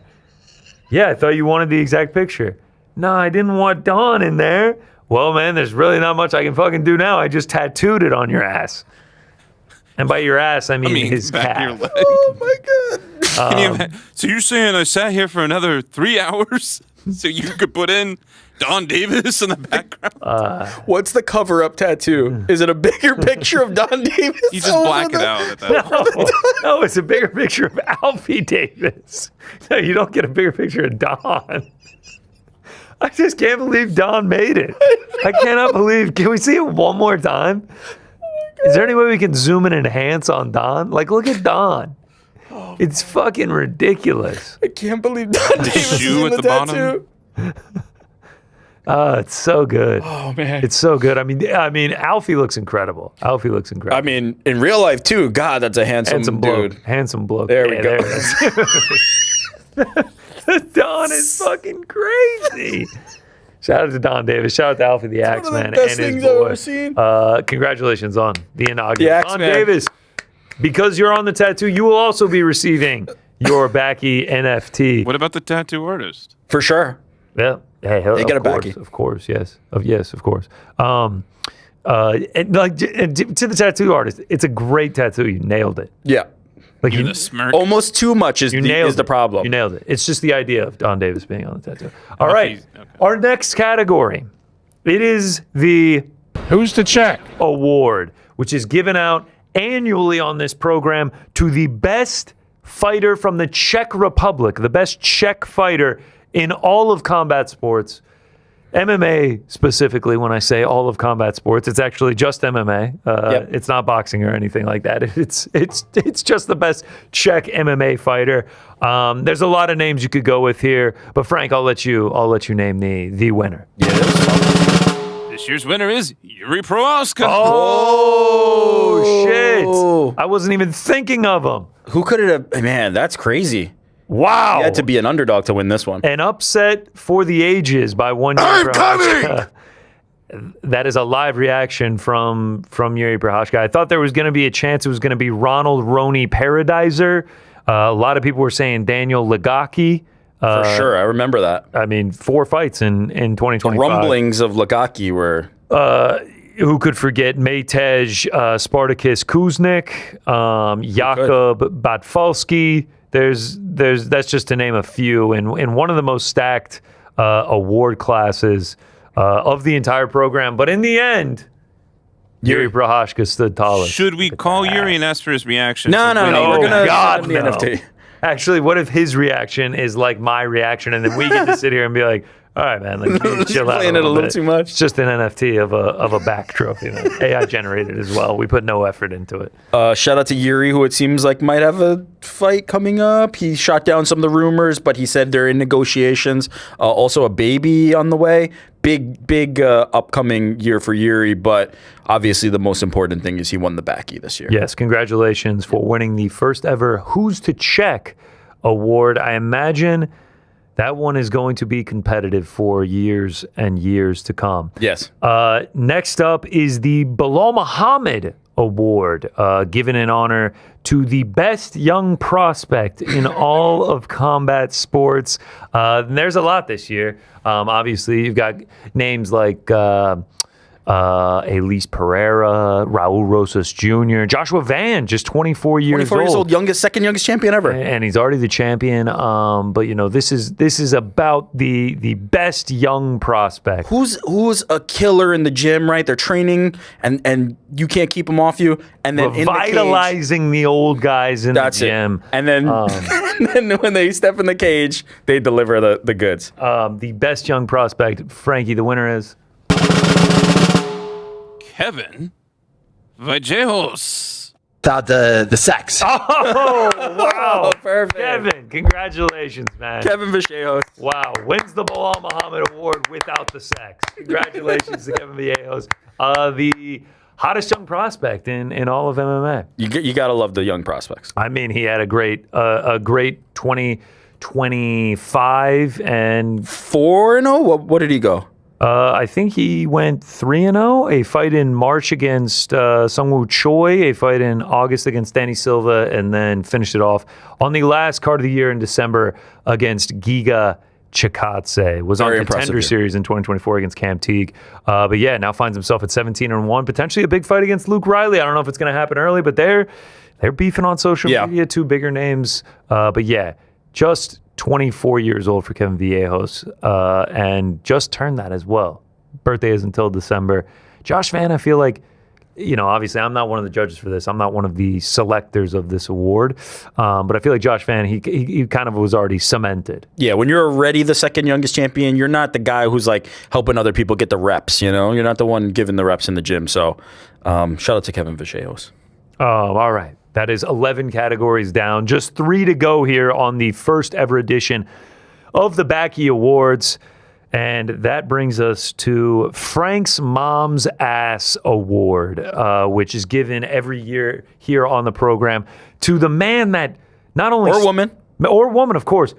To not only stepped up, but was always there when the company needed them. The biggest company man. The man who, no matter what happens... It's the company first. That's it. Who put the company before themselves? Selfless, right? And when the call went out and they needed to be there, they were always there. Exactly. That's a perfect way to describe it. I don't want to. Yeah, that's the perfect way to describe it. I was going to say you don't want to defame him and be like, it's ass kisser mom. No. That's not about that. It's just biggest company man. Company man. Frankie, take it away. It is my honor to announce Merab Dvalishvili as this year's winner. Wow. A fitting victory for Merab as well. Like an unbelievable year. Was always there. 4 title fights. When the company needed them.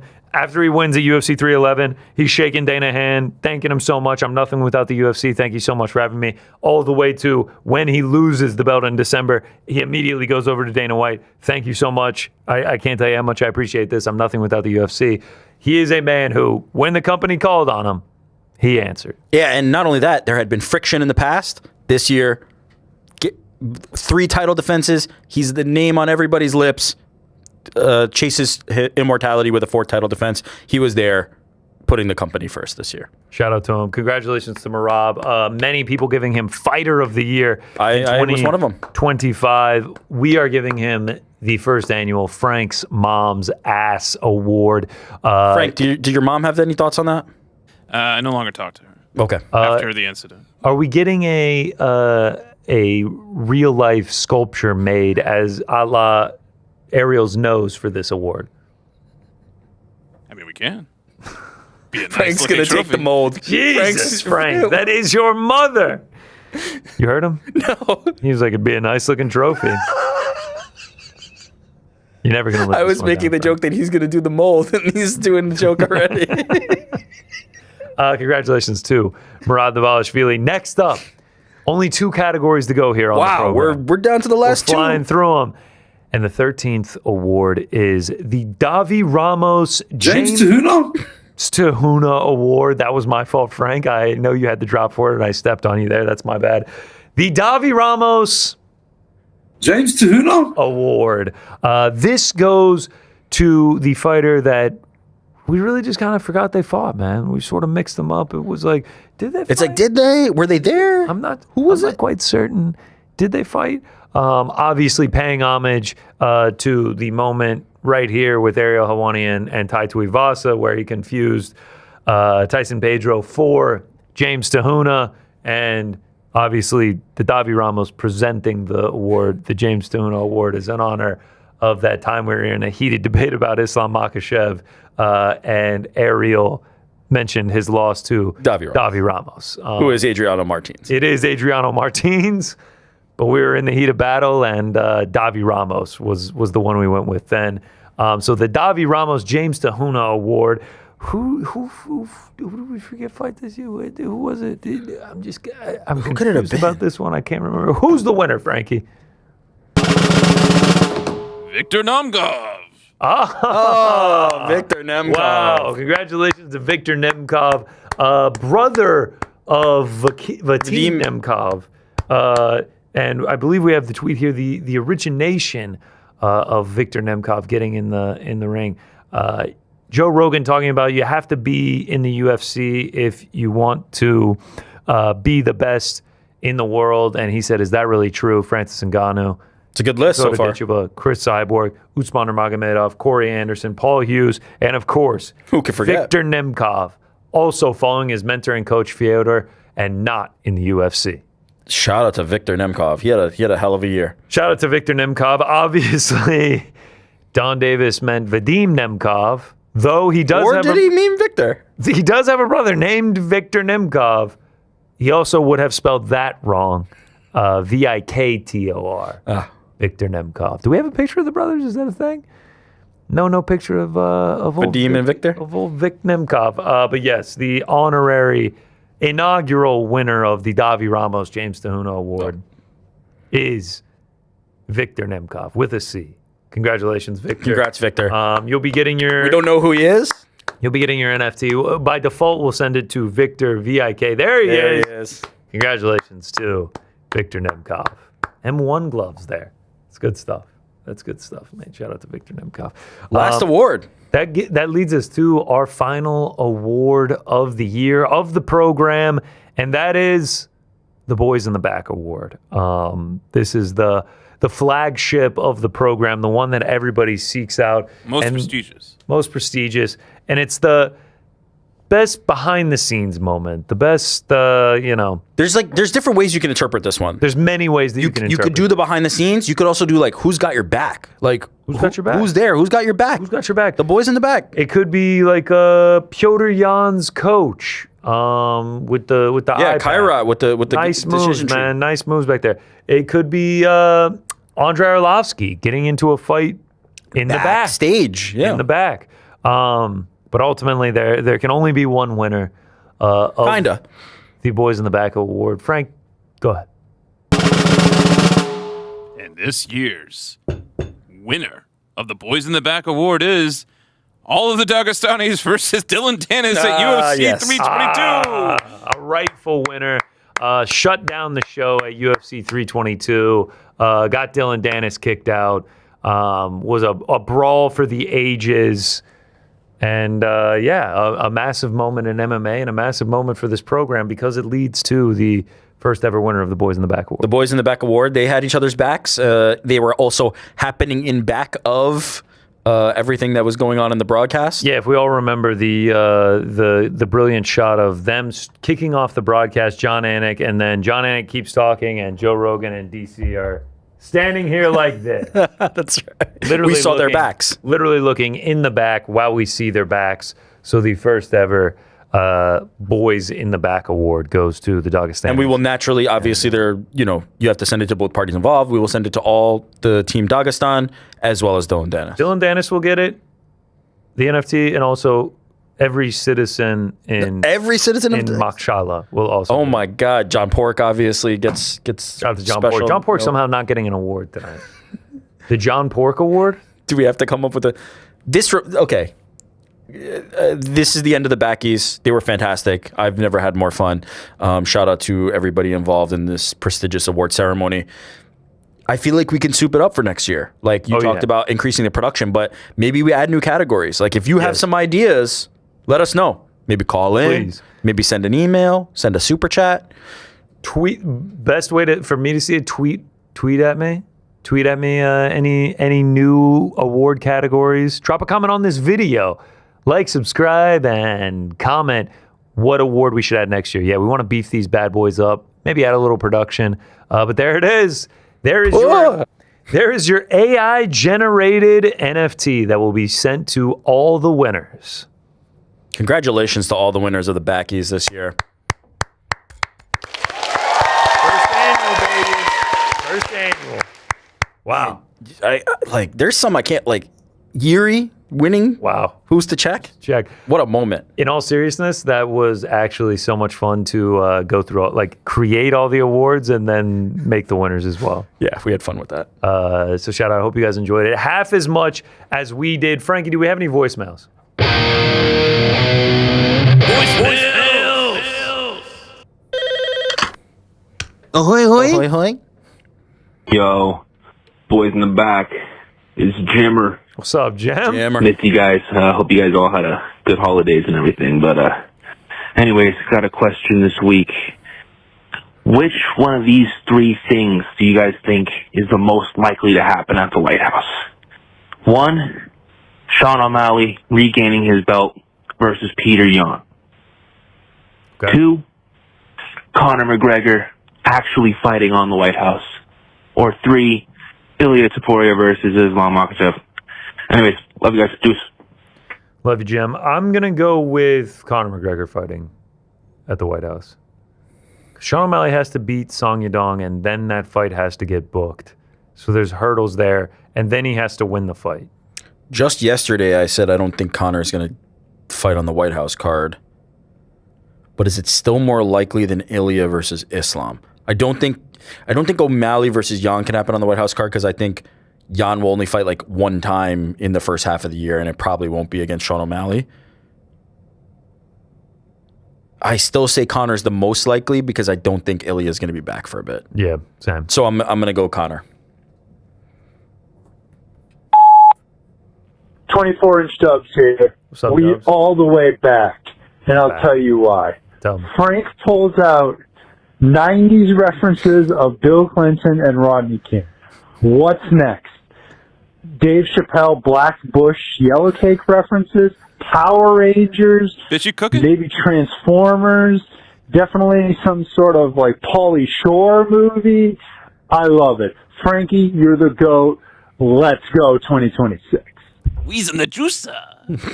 Let's go 2026. That Rodney King drop yesterday was some of the most out of left field shit I've ever heard. Out of left wing. I was sitting on my couch last night and I started dying laughing at how ridiculous the idea that we're just going to the prediction show and we get a Rodney King drop 22 years after the famous speech. My favorite, I had a neighbor that wrote screenplays, and he had in one that there's a guy waiting in traffic and a landscaping truck comes by and it says the Rodney King Landscaping Company, can't we all just get a lawn? Wow. Some of my favorites. Not bad. Is that what started it? We need a mashup. You were doing the Bill Clinton. I did not have sexual relations with that one. I think you need to make a little mashup and do I did have relations without the sex. So you beat me to it. Can you imagine if he had said it like that? I did have relations with that woman, and then it goes to Bilal without the sex. Without the sex. Thanks, Bilal. Without the sex. The boys are back in the studio. The boys are back in the studio. The boys are back. What's good, baby? It's your boy Bodkin. So hopefully everybody had a great New Year's, Christmas, all the holidays. Hopefully everybody had a great one. Boys, I got a question here. I'm gonna have a real problem. Okay. So I go to the gym every morning, and there's this young 19-year-old kid. And every day, I'm just trying to get my workout in. He got to spend the whole time while I'm trying to get my workout in talking to me about the UFC. I love talking fights, but I feel like at the gym, not a place to do that, or at least not the whole hour while I'm trying to work out, you guys got any advice? I'm sure this happens to you guys everywhere you go, because you guys are, run the city of New York. But Bodkin's out, baby. Have a blessed Thursday. Shut up, Bodkins. Shout out to Backie. What do you do if somebody's trying to yap your ear off? You have to just move. You have to create distance at some point. Are you doing like you start walking away, like, all right, like you start making it clear, like we're parting ways here? Yeah, you literally start, as they're talking, taking steps away from them, being like, all right, man, I gotta bounce. Like I gotta roll on out of here, man. And like, or at the gym too, you use the headphones as your friend. And like, you literally start walking away while putting your headphone back on. Make it as clear as possible, because I don't know if you're giving him the energy that you don't want to continue the conversation. I can see Bodkins with the way he talks, like him being like all into the conversation. Combo the starting to walk away, putting on the headphones, and like being like, yeah, man, yeah, like, yeah, man, yeah, for sure. Like you'd be throwing on the headphones like one. When he comes over to you, just hit him with the lift. What's up, man? Huh? Yeah. 324 in a couple weeks for sure. Yeah. About the sex. Yeah, can't wait for that. No, I don't think that comes up in the gym. All right, man, vision. Yeah. You're leaning over. That's what you do. You slowly do the walk away. I will say, it doesn't happen that often, but it's happened several times to me. And I hope no one it's ever happened to is listening right now, but there are a few things worse than you get in the sauna. Oh, there's nowhere to go, and like you just trapped. started, and someone's like, "What do you think of the fights this weekend?" Did you consider getting out of the sauna? Nah. I'm in there for the full 20. But like, do you wave it away, dude? You're sitting 8 inches from this person, and like I don't bring a phone. I don't bring headphones. I don't bring anything in there. It's like too hot. The phone overheats. Like the metal on your headphones like gets to where you can't touch it. So like you just go in there and you're just like. Yeah, man, can't wait for him. No, I can't wait. Let's break him down, dude. What about like a close the eyes move? Like it's like yeah. Is it the noise or the smell you're more concerned about? No, I'm not concerned about anything. I'm concerned about having to hold a 20-minute conversation that I don't want to have. And also, there's an unwritten rule. You're in the sauna. The smell. I think I misunderstood what you were saying. No, dude, it has nothing to do with the person. It's like you're also in the sauna, and there's usually like 5 or 6 dudes in there, and then you're the two having the conversation. So you have to be like, all right, we're really going to be the guys. So like now everyone is listening to the conversation as well. Yeah. Everybody around is like, oh, what are they talking about? Yeah. I felt a little bit that like when we were on the plane, and there was a fan who came on the plane who was like, who's just like recognized us, but wasn't going for the Jake Paul fight down to Miami. And then the rest of the flight, the people over here were looking at me like, who the fuck is this guy? Like, why was that person talking to him getting on the plane? Shout out. I have a bad habit of not ending the conversation. If you got an hour in you, I'm game. I typically don't either. I don't either. It's just, I will say it's to my detriment. I will also say I will be very nice and continue the conversation. In my head, I'm just like, God.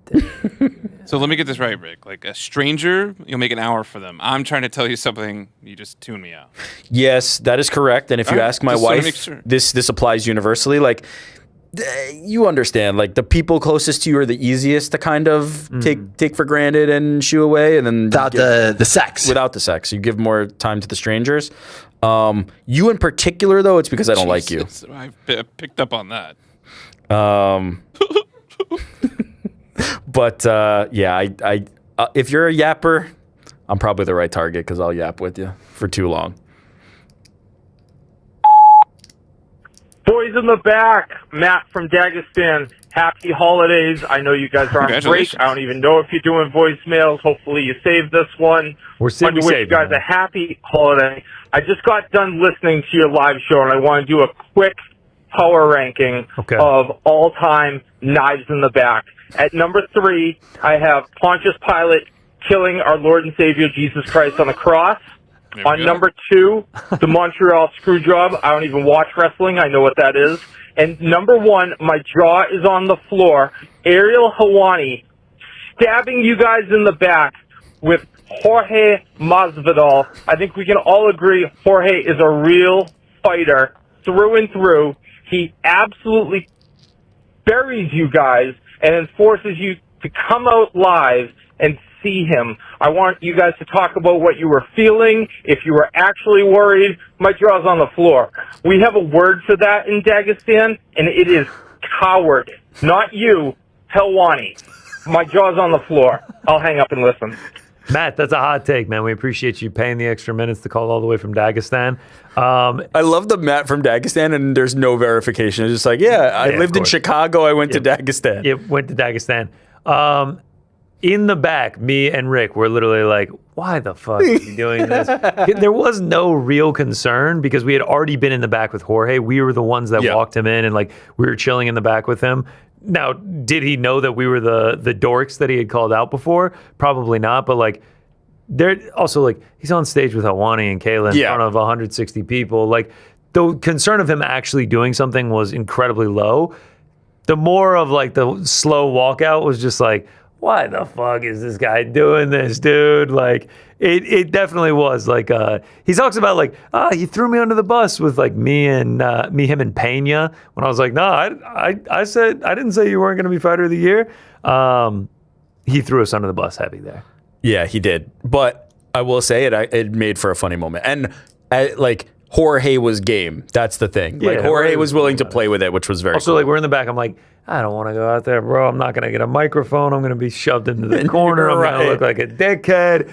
That exactly played out to a T. And then I'm going to have to walk back, and then he's going to call me out there again to actually talk, and I'm going to have to walk back again. I was like, this fucking guy. There's a subtle... What I was thinking in that moment was like, shit, I don't want to do this. Because of the reasons you said, like we're going to be standing there and Jorge's going to get to tee off on us. Not punches-wise, like just like make fun of us. Because obviously, I don't know how you were thinking about this, but like I can't say shit back to Jorge Masvidal. Like Jorge's like, you fucking loser. Like no matter what he would have said, I wouldn't have opened my mouth. I wouldn't have said a word. But there's a subtle moment there where like I think Helwani's like, you guys face off or something, and I just push Connor to the front. I'm I would like, have been down with it. I would have been down with the face off. I don't think Jorge heard him. You got this. It ended up being very funny though. Yeah, it was fun. It was fun. Helwani afterward, he's like, I'm just fucking around with that stuff, right? I was just like, yeah, but we still had like it still happened. Like, what do you mean? Jorge's the man though. Yes, Jorge is the man. So is Kayla. Yeah, that was the live show was great. If you haven't seen it, it's on the YouTube channel. Go check it out. The live show was really fun in Miami. Yo, what's up, boys? Ryan from New Jersey. Shout out AH and the boys. Just here on Saturday, getting ready for the last UFC card of the year. Watching this pretty terrible PFL card, and just thinking, have Dan Hardy and Herb Dean ever been in a room since that UFC event?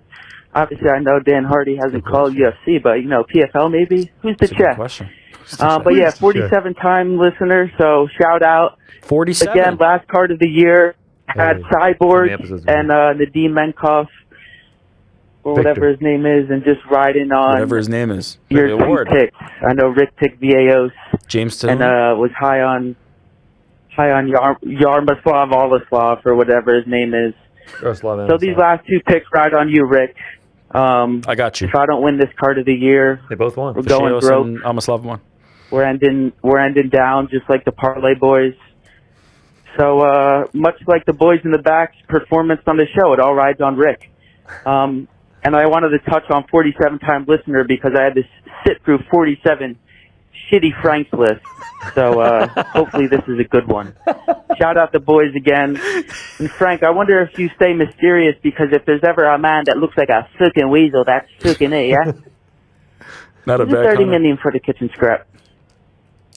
Not bad. That was a quality call, man. I like the reinforcement of us making the right move on the Victor Nemkov, because he also didn't know who he was. That was a great call. A lot of deep plugs there. That was great stuff, man. And you won your bet, so congratulations. Congrats. Boys in the back, here's a question that I'm curious to see if you'll actually answer, because it's probably kind of a tricky one for you. Okay. My question is, throughout the years of the MMA Hour, do you think you're still able to remain an objective podcast? And I guess I ask this because I think you're the best MMA podcast, the only one I watch, the only channel I watch now with all the Uncrowned stuff. But because of reasons, I'll say. There's personal relationships where you can't get certain guests, certain managers, and such on the show. And so I think this creates kind of an issue where you have the best crew, the best people in working on, in the MMA space, but you can't get all of the guests. And so to me, as a fan and a listener, this kind of creates a gap where I can't see my favorite people interview all of the people in the space, if that makes sense. So yeah, curious to see if you actually answer this and just your thoughts on it all. Thanks. I mean, my instant thoughts are, would I love to see Ariel be able to interview Islam Makhachev? Obviously, right? Or Habib, or anybody, right? Obviously, he's alluding to the idea of Ali won't have his fighters on the show, with some exceptions, right? We'd have Kayla Harrison. Kayla Harrison was hanging out with us in Miami. Would I love to see that? Yeah, of course. And I think Ariel would love to have that. I don't think there's any doubt about that. But I don't think that inherently creates any kind of conflict or bias or anything. It's really just a prerogative by one person preventing their own athletes from getting that type of opportunity and exposure. From a coverage perspective, I don't think that changes. If Islam Makhachev gets a fantastic win, Ariel, us, Pizzi, everybody involved at the uncrowned editorial level is going to cover it the same way as if somebody who comes on the show gets a win, or so on and so forth. So I don't think it necessarily creates any bias or opportunities for bias from that perspective. But if you're asking does it limit stuff? Yes, but that's not by our choice or selection, right? If Ariel could flip a switch and tomorrow Islam Makhachev is sitting here to do an interview, it would happen, right? So I think it's more from the perspective of one person is making a decision that is limiting their own athletes' opportunities, not necessarily that it changes how we cover or talk about the sport in any really significant way. You also just talk about a fractured relationship or the Ali thing. There's also guys that they just become superstars and they're incredibly difficult to get. That's they're right. Super That's busy. true. They're super famous. It's hard to have them come on. It's just it's to get Ilya Taporia on the show isn't texting Ilya and being yo, 1:30 tomorrow. Yeah. There are hoops. Not that you have to anymore. go Not through. these days. Yeah, it's very difficult to get some of these people on and just tell me a show that gets everyone. Show me a show in any sports coverage that gets everyone on the show that isn't a direct product of the league. Of course, a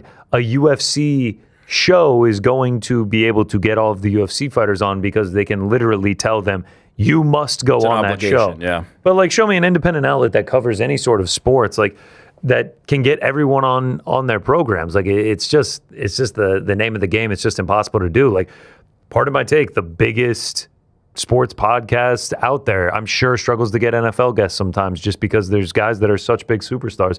It's not like they get everyone on the show. Joe Rogan, I'm sure there's plenty of people that won't go on his show. It's just it's just the name of the game. I think we did a fantastic job with how many guests we had on in 2025. What was the number on Unique? It was over 300 something. 300 something unique guests. I think we had 9 of the 11 active UFC champions on the show at one point, several of them in studio. That's also not counting JDM was the champion at one time, came in right after the belt.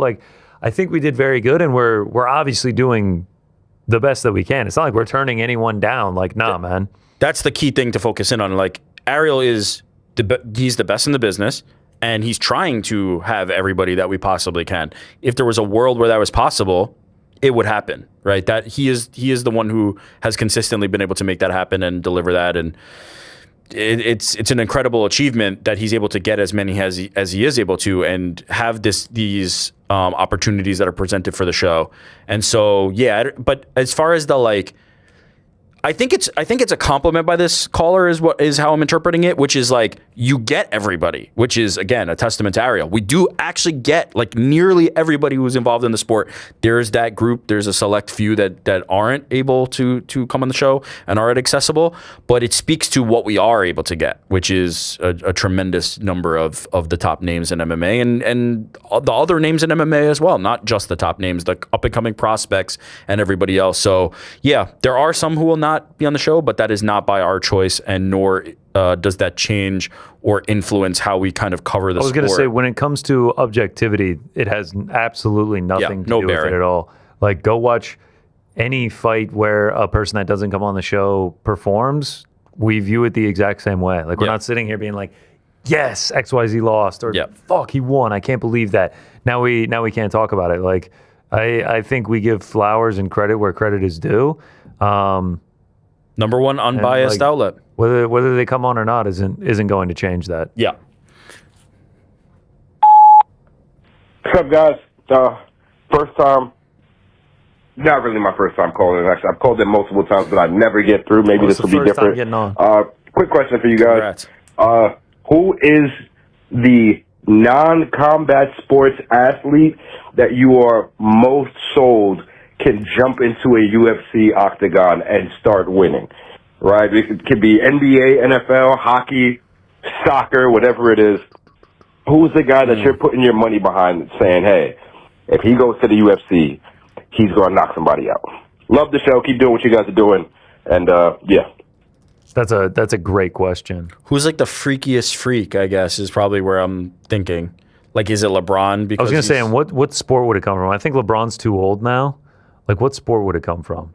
Would it come from basketball? But would it be like as an example, like who's like a premium top tier like NFL athlete, right? Like Saquon Barkley's probably like up there. But is he like, you'd probably need a heavyweight, right? You probably need somebody who's Aaron Donald. Can he make 265 pounds? I think so. Aaron Donald, wait, I mean, because he's kind of shorter. He's 284 right now. We'll cut him down to 265. Yeah, Aaron Donald will probably be a pretty damn good answer. He's one of the strongest motherfuckers ever tackle you. Yeah, and then just the wrestling, you'd have to hope. I mean, he's in insane shape. Yeah, let's get Aaron Donald at 265. I'm not mad at Aaron Donald. Aaron Donald, Gable Steveson, UFC debut, book it. Aaron Donald's a freak. Miles Garrett. Miles Garrett would be freaking nuts. Miles Garrett get down. Miles Garrett might be 300. Miles Garrett. No. Wait. 272. He could get to heavyweight. Yo, that's my answer. Miles Garrett is my answer. Aaron Donald is a freak because he is 3 inches shorter than Miles Garrett. He's thick, though. You can see He's it. thick as hell. Yeah, Miles Garrett. Miles Garrett's got the sack record that actually should be tied with Jared Allen. What? If you know. I don't know about this. You know. Yeah, Jared Allen in the year that he got 22 sacks, he like sacked Aaron Rodgers, but like as he was sacking him, Aaron Rodgers fumbled it and then like went to recover it and Jared Allen like tagged him down and they counted it as a team sack instead of a sack. Yeah. That's rough. Yeah. Aaron Rodgers even came out and was like, nah, he got me. It's 23. Shout out to Miles Garrett though. Yeah, Miles Garrett's my answer. Also, I did find the stats. 368 unique guests in 2025. 368. Helwani's a beast. That's more than a person a day on average. Alex Pereira in studio 3 times. 9 of the 11 current UFC champions. And Ian Gary and Chael Sonnen shared the most appearances with 6. Pretty good. I always see people say like, Michael Chandler, Kayla Harrison, Francis Ngannou, the exact same lineup every single week. It's like they weren't even on most. Well, also 368 unique. Yeah, guests. also fucking Kayla Harrison, Michael Chandler, and Francis Ngannou, like the biggest names in our sport. Yeah, classic. All right. What up, boys? Something been on my mind the past month or so. GC last Fight Feast. You guys can pull it up. Take a look at Ariel doing push-ups. Yep. Please talk to him. You know, he's humping the ground without the sex. Teach him how to do a push-up. Without the sex. To the ground with him. You know, I listen to him too much to have any respect with that kind of push-up. Peace out, boys. Yeah, I don't know. I can't comment on that, man. I didn't think it was that bad. I didn't see the push-ups. I was too locked in on mine, bro. Also, touching the ground. Like, I'm glad I wasn't involved in that. Oh, it was great. Situation. It was great, man. I think that's why, knock on wood, I haven't gotten sick to this point because my immune system was built up from... It mutated from that. I didn't wash my hands one time that day. Hand on the ground several times. Ate 3 different meals. Dapped up so many people. Bronson just going knuckles every single time. I've tried that since. It is difficult. It is not easy. He's a talk about a beast. He's a beast. Action Bronson. Shout out. Go watch the Fight Feast movie. Hey, if you haven't seen it already, it's on this YouTube channel. What up, boys in the back? What is the crack? What's up, calling in from Cork, Ireland today. Shout out, Cork. I hope you guys are doing well. Hope you're having a lovely week.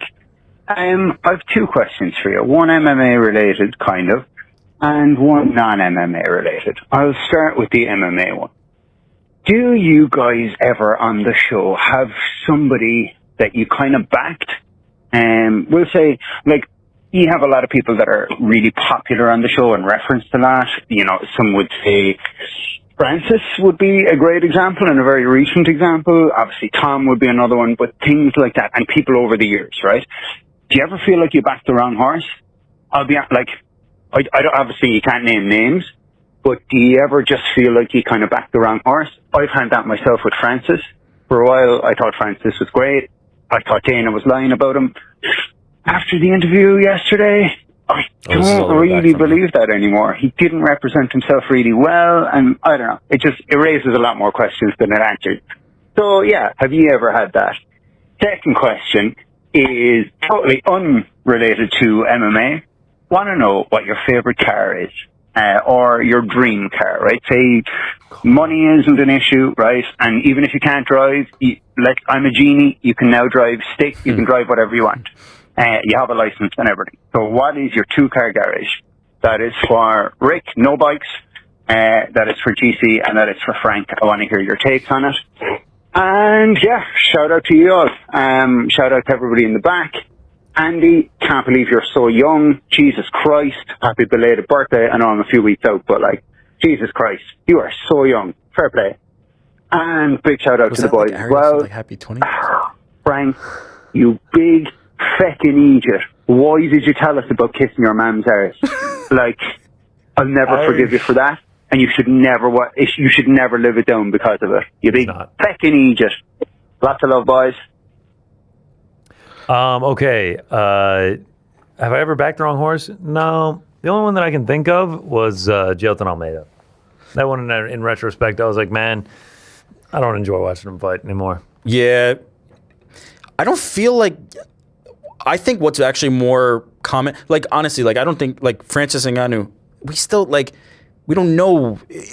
I've already gone on the record. Like, I don't care if Francis is a good guy or not, right? Like, I don't care about the saga of that. But more from this perspective of like my favorite fighter is BJ Penn, and man, like the decline has been horrible. And it's more like that. It's more like we have these idols and we build them up, and then sometimes they fall short, or we feel like, you know, it's gone a different direction.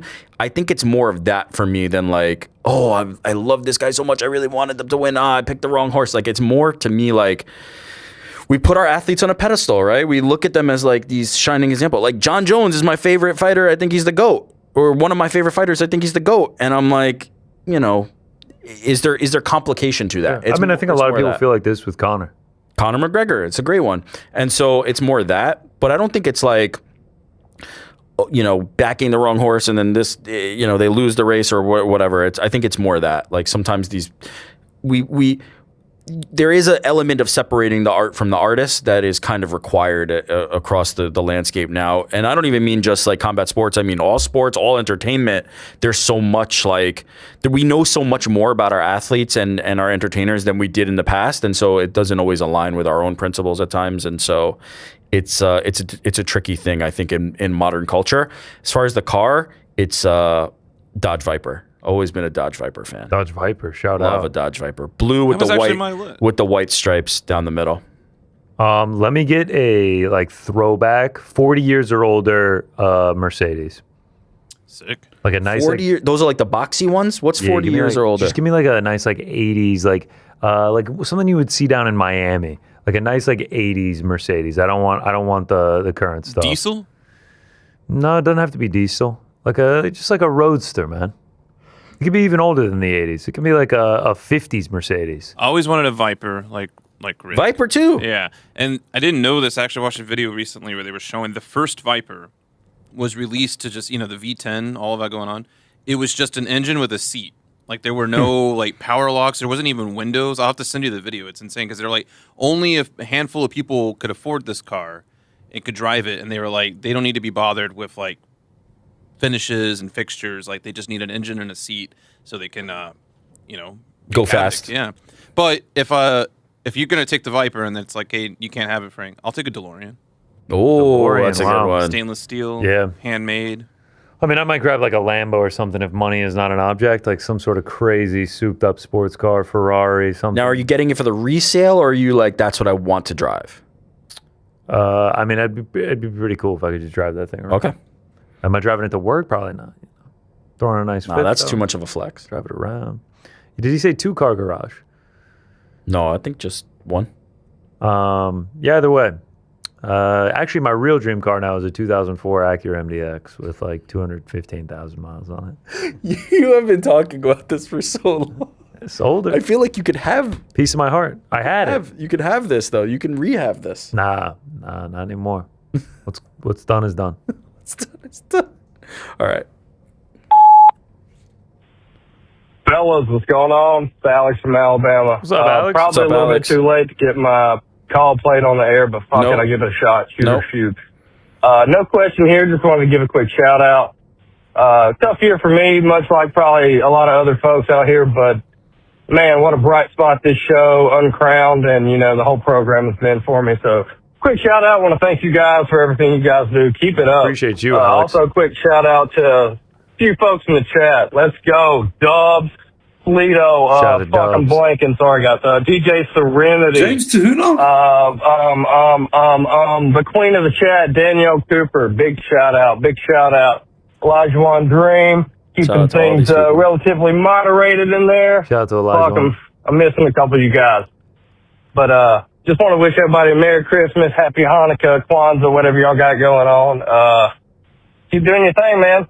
Best wishes to everybody. God bless. See you at the top. Alex, sorry you had a tough year, man. We appreciate you for listening, and I hope 2026 is much better. Shout out.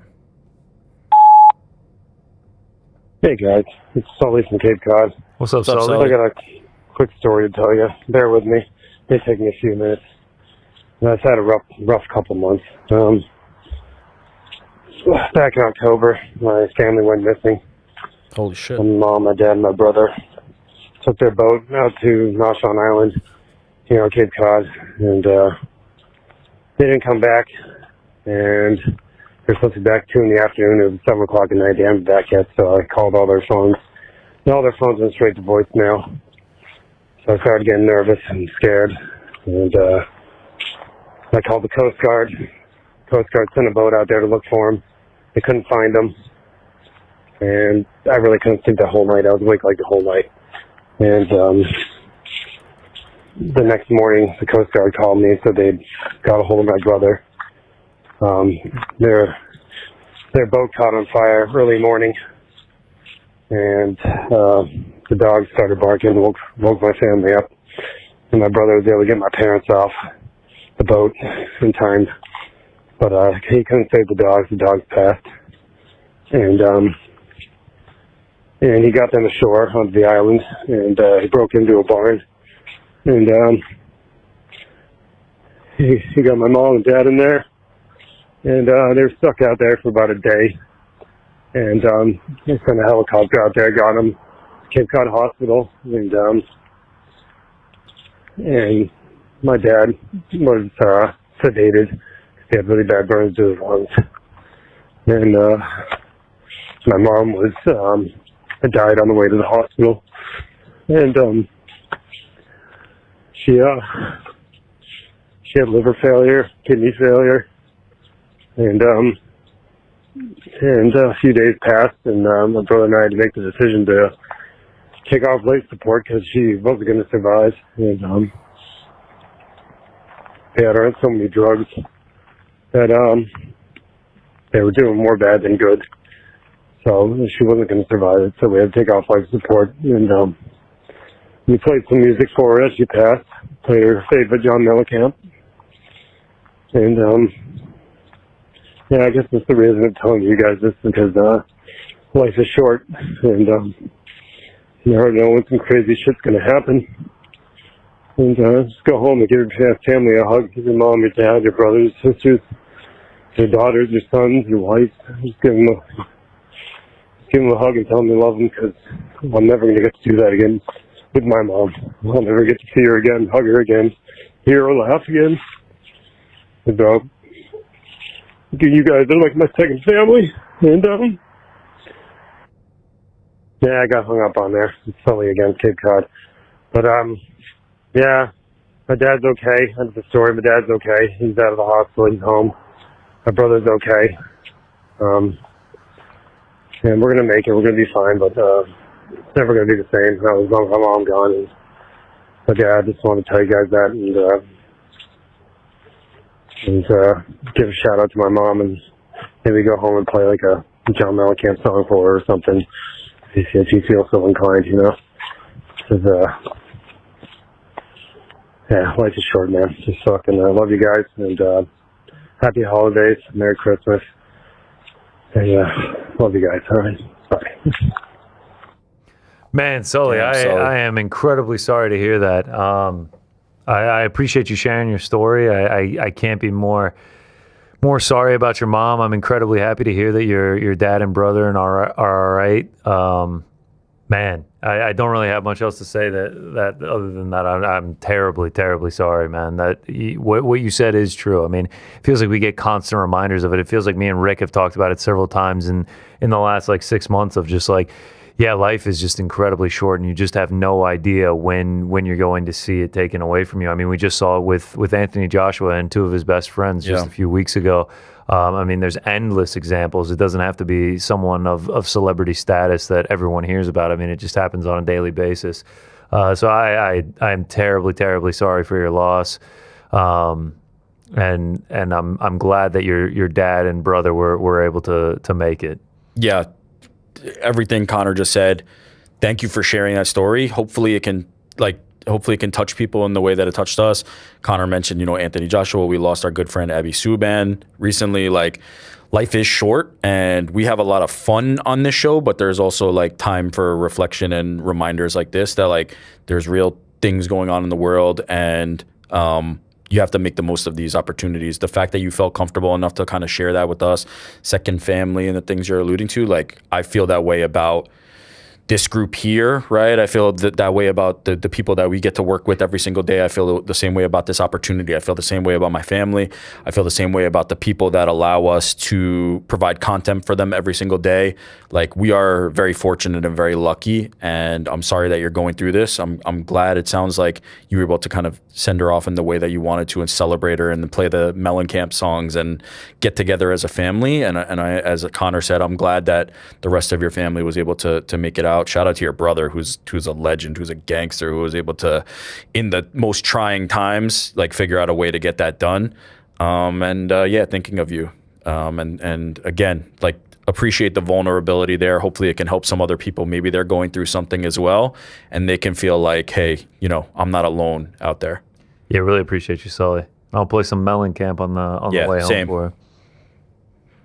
Much respect. That's actually all of the voicemails. Amazing. All right. Well, again, thank you for the call from everyone, and Sully to end with it. Frankie, we got any super chats, brother? Super chats. We sure do. Who had a better chance of winning a third belt, Ilya or Alex? It has to be Ilya, right? Also, I couldn't control my laughter when Ariel said your father's nutsack Helwani botched the crack of the year intro. So if you're just listening on audio, that was Ariel, your father's nutsack Helwani as his nickname. And yes, I was dying in the back as well. I like in my head, me and Rick are trying to stay like stoic. I had like a bit of a grin on, but like him being like, okay, all right, Beatsy, take it away, crack of the year. Yeah, that was ridiculous. I was dying. Who has the better chance of getting a triple belt? Yeah, you have to think that it's Ilya just because of his knockout power and like the jump is from 155 to 170. But man, he's going to be pretty outsized up there. But like, man, the matchups are not great for Pereira at 265 in terms of championship. Like if it's John Jones or if it's Tom You think Aspinall, the grappling is going to be too big a disadvantage? Yeah, I mean, and Aspinall's come out and said, like, if I fight Alex Pereira, I will sprint across the octagon and double leg him. If I'm being totally honest, neither of them have a great chance. I think they would both be pretty massive underdogs, but underdogs win, man. I'll go with Ilya, though. I would go Alex. Okay. Just from the perspective that I think Ilya's capped out in terms of where he's going to have advantages from a physical perspective. Like, I've always thought Islam, even at 155, was going to be too big for Ilya. let alone the fact that he's bulking up to 170. Ilya is just not a big enough man, I think, to compete at 170 in the same way. That power is an equalizer, but as you go up in weight classes, it gets harder and harder to carry it. Whereas with Alex, I know at heavyweight, he's going to still be game in that fight. But man, you do have to imagine if Tom or John like see him across, they've got to be licking their chops at the opportunity to take him down. Also just like the sheer size of like Tom Aspinall weighing in at like 260 and Alex coming in at like 235. There's also part of me that's just like, I'm done doubting Ilya Taporia.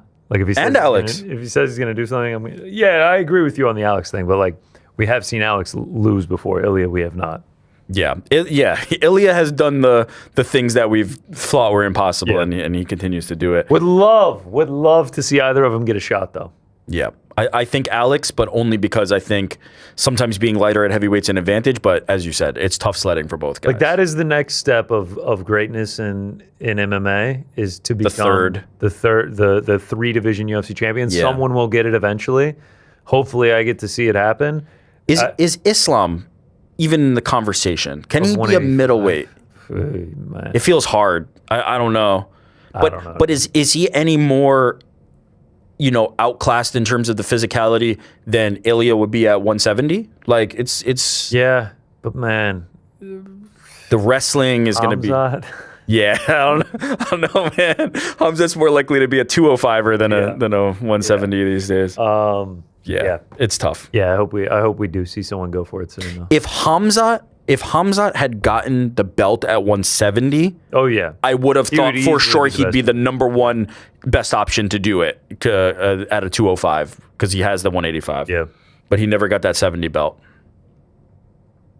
And lastly, there's no going back now. You guys gotta book the stay at the Muckleshoot for UFC Seattle. I feel like we gotta. Yo, think I'm fucking around. I'm down. When is it? March 28th or something? Are we doing Muckleshoot? I love how like there's these incredible destinations that they go to, and then we end up in fucking Des Moines and at the Muckleshoot Resort. I know, but you have to admit the Muckleshoot looked fucking incredible. Saturday, March 28th. It won every award for like best casino, best stay, best view, best everything. Also, not for nothing. I think that's my first not for nothing of the year. And now we've got 3 in. I've always wanted to go to Seattle. The sex. I've never been to the Pacific Northwest either. Thanks, Frank. Yeah, we can leave the sex in. I've never been. I would love to go. Damn. I feel like we gotta stay a couple nights in Seattle, and then stay a couple nights. Do we go Muckleshoot front end or back end? Front end. Because we do Boys in the Back from Muckleshoot on that Thursday. Is there enough time for us to plan to make this reality? Brother, we play in Miami in like 6 days. We have 2.5 full months. Can we just do Uncrowned Retreat at the Muckleshoot Casino Resort? Who the fuck is we? Not you, Drake Frank. That's my Riggs is up in the vacation Pacific spot. Northwest. We gotta contact him. Maybe he can help us out. Drake Riggs lives in Seattle? Yeah, he might be Seattle. I know he's in the Pacific Northwest. Yeah. He might be Portland. Yeah, he's in one of the cities. Who's to in the check? Northwest. Who is to check? Yuri Prochazka is. He is the number 1 Czech fighter. I'm convincing. You don't need to convince me. I'm there. Muckleshoot. We have to figure this out. Wednesday night, Thursday night, Seattle, Friday night, Saturday night, home Sunday. Oh man, I really want to go to Pacific Northwest. Yeah, I would love to go to the Pacific Northwest. Also, not for nothing, renting a car and driving out to Muckleshoot would probably be sick. We have to, the way this happens, the way this actually becomes reality is we need some kind of buy-in from Muckleshoot. We need some kind of sign. We need some kind of like somebody who watches the show or is aware from Muckleshoot is like, yo, I got you. We got this. We'll take care of this. And blah, blah. That's how this will get done. Otherwise, I feel like it's probably going to die on the vine. Oh, go to a Mariners game while you're at it? I don't know if they'll be in season yet. We'll figure it out. You could go to a Kraken game. I really want to go to Muckleshoot. You said that's everything, Frank? That is everything. I'm seeing one more here, $13.99 Canadian. To the AH crew, I'm putting down my cat this weekend and had to say the show carried me this week in many tough times in my life. Thank you for putting smiles on many faces day in, day out. Big love. That is from Chris_P_Bacons. I am very sorry to hear that you have to do that, man. I know that's not easy. Hang in there. hang in there and just keep going. Appreciate the love, man. Love right back to you. And we appreciate the super chat. Hopefully your weekend gets better and your month from here. I just love that everybody's so like, this feels like a community, you know? I love it. And I love that. And I love that people are sharing these types of things, hopefully healing, hopefully getting rid of some of that pain and healing on the other side of it. And love to all you guys, especially anybody who's going through it right now. But yeah, we love you guys as much as you love this show. So thank you for everybody who tunes in. Not to make light of it, but Max Rapkin in the chat does point out Crispy Bacon. That's the name. Shout out. What's the name? I said Chris_P_. Oh, Bacon. Crispy Bacon. Crispy Bacon. All right, so muscle shoot in March. It feels like we got it. Feel like we gotta. All right, that's gonna do it for us on the very first episode of The Boys in the Back in 2026. The first annual Backies are in the books. Congratulations to all the winners. Check your emails and your Coinbase wallets for your NFTs. They should arrive what are you doing on at Saturday? some point tonight. What's right? What am I doing on Saturday? Nothing. Watching RAF. Just one big happy family here. What the fuck just happened here? Someone super chatted to tell you. Yeah, no, I know. It's Achilles Jr. It's my rival from MMA fighting. Shout days. out. All right. Appreciate y'all watching. Big 2026 ahead. First of many. Muckle shoot, March. Hit the muckle shoot.